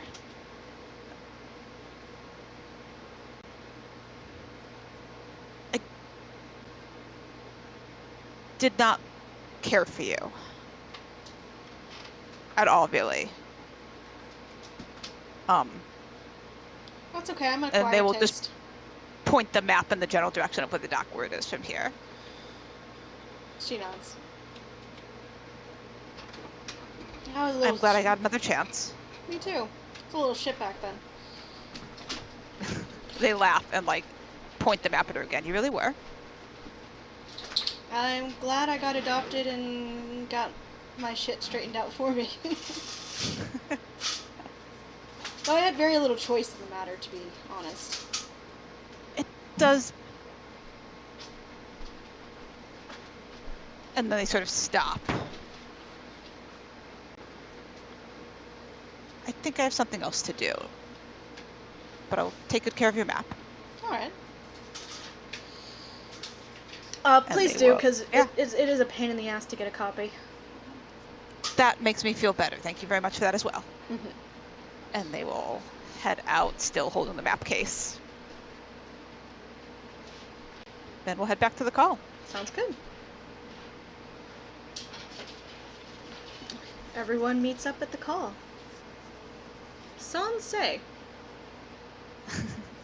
who has decided to stay at the court for the moment. To do stuff and things. Eliana, I think So also busy. would want to linger at the court and for Uriel to know that she is, in fact, alive. That is good. It's good to be alive. Yes. Yeah. I think Erebus peeled off to let Orin know briefly that she was back in the city and she'd come back for a longer visit later. Okay. But if Corinne goes everybody's to the planning call. to meet up, if everybody's planning to meet up at the call, then Eliana doesn't linger for long, but long enough for reassurance. Okay. And then she'll meet up with everybody. Sounds good. Adorable. Do I happen to cross Erebus's path if she's heading to the tower? Yeah, Is definitely. that about the same Okay. Yeah. Yeah. I think probably you spot Grim leaving the tower, still looking dazed, like a bit dazed, holding this very fancy map case. Okay, Erebus holds up her hand just to quickly check that Grim's okay. They don't stop walking, but they do shorten their steps. Your little dragon. Yes? She's all right. Yes, That's a question mark at the end of it. Oh, yes. No, she's all right. She's perfectly happy to have the excuse to keep riding in my cloak hood, but she is doing just fine. Thank you. Are you okay? Very good. They nod decisively and keep walking. Clearly answering only the first part of the only responding to the question that she had answered. Erebus blinks a little bit and decides that a response is better than 2 days ago, and says, "Okay, I'll see you back at the call." Later." Delightful. All right. Actually, on that note, we are going to call it for tonight. Okay. Good times. Fantastic. Wow. This has been an incredible session. Yes. Well, I've enjoyed Erebus doing the tour of everyone's backstory. I've loved that. She asks good questions. Yeah, like let's catch you up on the lore simultaneously. I do need to know it sounds like Corinne is the only one heading back to the call immediately. Does Grim or Corinne get back first? Because if Grim gets back first, they will be doing something else. Corinne is You faster can than That I you would. are. What was that? Corinne is faster than you are. Yeah. Okay. Delightful. Corinne might still be in mission mode, but the mission mode might be pajamas. Yeah. Because it's She's that very day. focused. There's a reason Bones was lying around in her pajamas, because it is the sort of day that this is the sort of day that was not made for pants. Like, that is. I like, respect that. It is cold and drizzly. This is a day made for curling up in the library and doing absolutely nothing. Which Oh, yeah. you may have interrupted Bones' doing. Yeah. The Grim knows. She was They doing research, yeah. quote unquote, and by research I mean taking a nap. Oh, love that for her. Oh, Yeah. yeah. They thought so and felt a little bit bad about it, but obviously not bad enough to not ask their question. Delightful.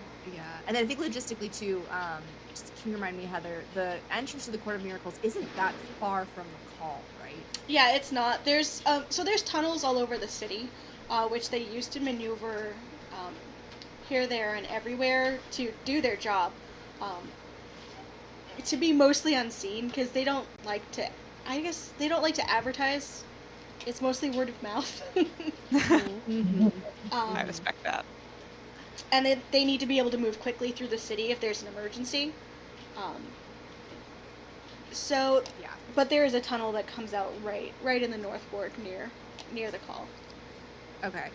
And then Regis Tower is in the castle ward? I think it's Sea Ward. Let's Or see. Seaward?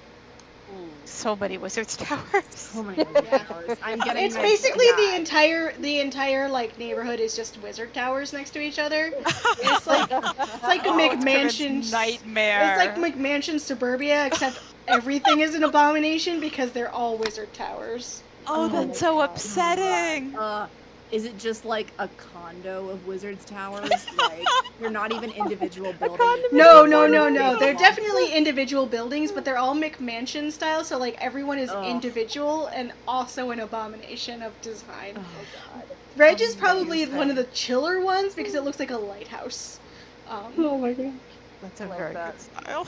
Love this. I also hate it. I also am envisioning Waterdeep having its own version of McMansion Hell or Zillow Gone Wild with wizards.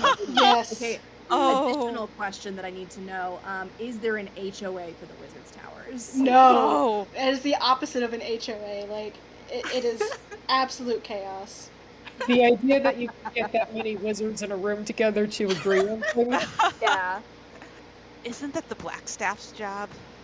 That's really what the black staff does. Like technically does like a lot of other stuff in Waterdeep, but really is just herding all of the wizards and dealing with complaints from the neighbors of the towers. I love this headcanon so much. It's good. That was fun. Thank you Yeah, all. thank you, guys. Heather. Yeah, This thanks, this everybody. all seems completely fine. totally Yeah. fine. Totally fine and good. Nothing is wrong. I We love, also have a. Go ahead, Rebecca. I love getting to see all the different combinations of characters talking today. Yeah. Yeah, I was Yes, excited that was about great. that. I promise not to Hey. aggressively split the party for too many sessions. Yeah, it's fun. Grim's just in some kind of mood. I mean, that Party- is fair. Grim has a lot on their minds. Party splits don't bother me as long as everyone was chill with when everyone wants to get back together, not playing a lot of like, well, this conversation took 15 minutes, this conversation took 30 minutes. As long as everyone's chill with a little bit of timey-wimey, then I Yeah. don't mind a split party. Yeah, Yeah. that's annoying. That's way too much bookkeeping for me. It's not important as long as like the conversations switch naturally and people get to play out what they want to play out. That's totally fine. Yeah. Yeah. Indeed. Yeah. Delightful. It was just super fun. And all over Ravenholm, and now we're going back to being all over Waterdeep. It's totally fine. Everything is fine. Everything is fine. Corinne definitely isn't going to sit Grim down when they get back and just like, what is your deal? I was going to say, is there any reason we should hold on any conversations that may happen at the call? You guys can have side chats if you would like. It is delightful. Open season for them. Delightful. I have no real plans for the day, so. Excellent. Grim has a long to-do list. We'll see if it changes. Sounds like we may not be the only one who has things. Okay. Thank you. If I get some inspiration, I might even write out a scene for you all. Ooh.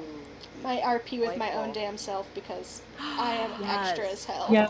Is it going to be cute, Alina? Say. Oh my god, yes. Why would it not be?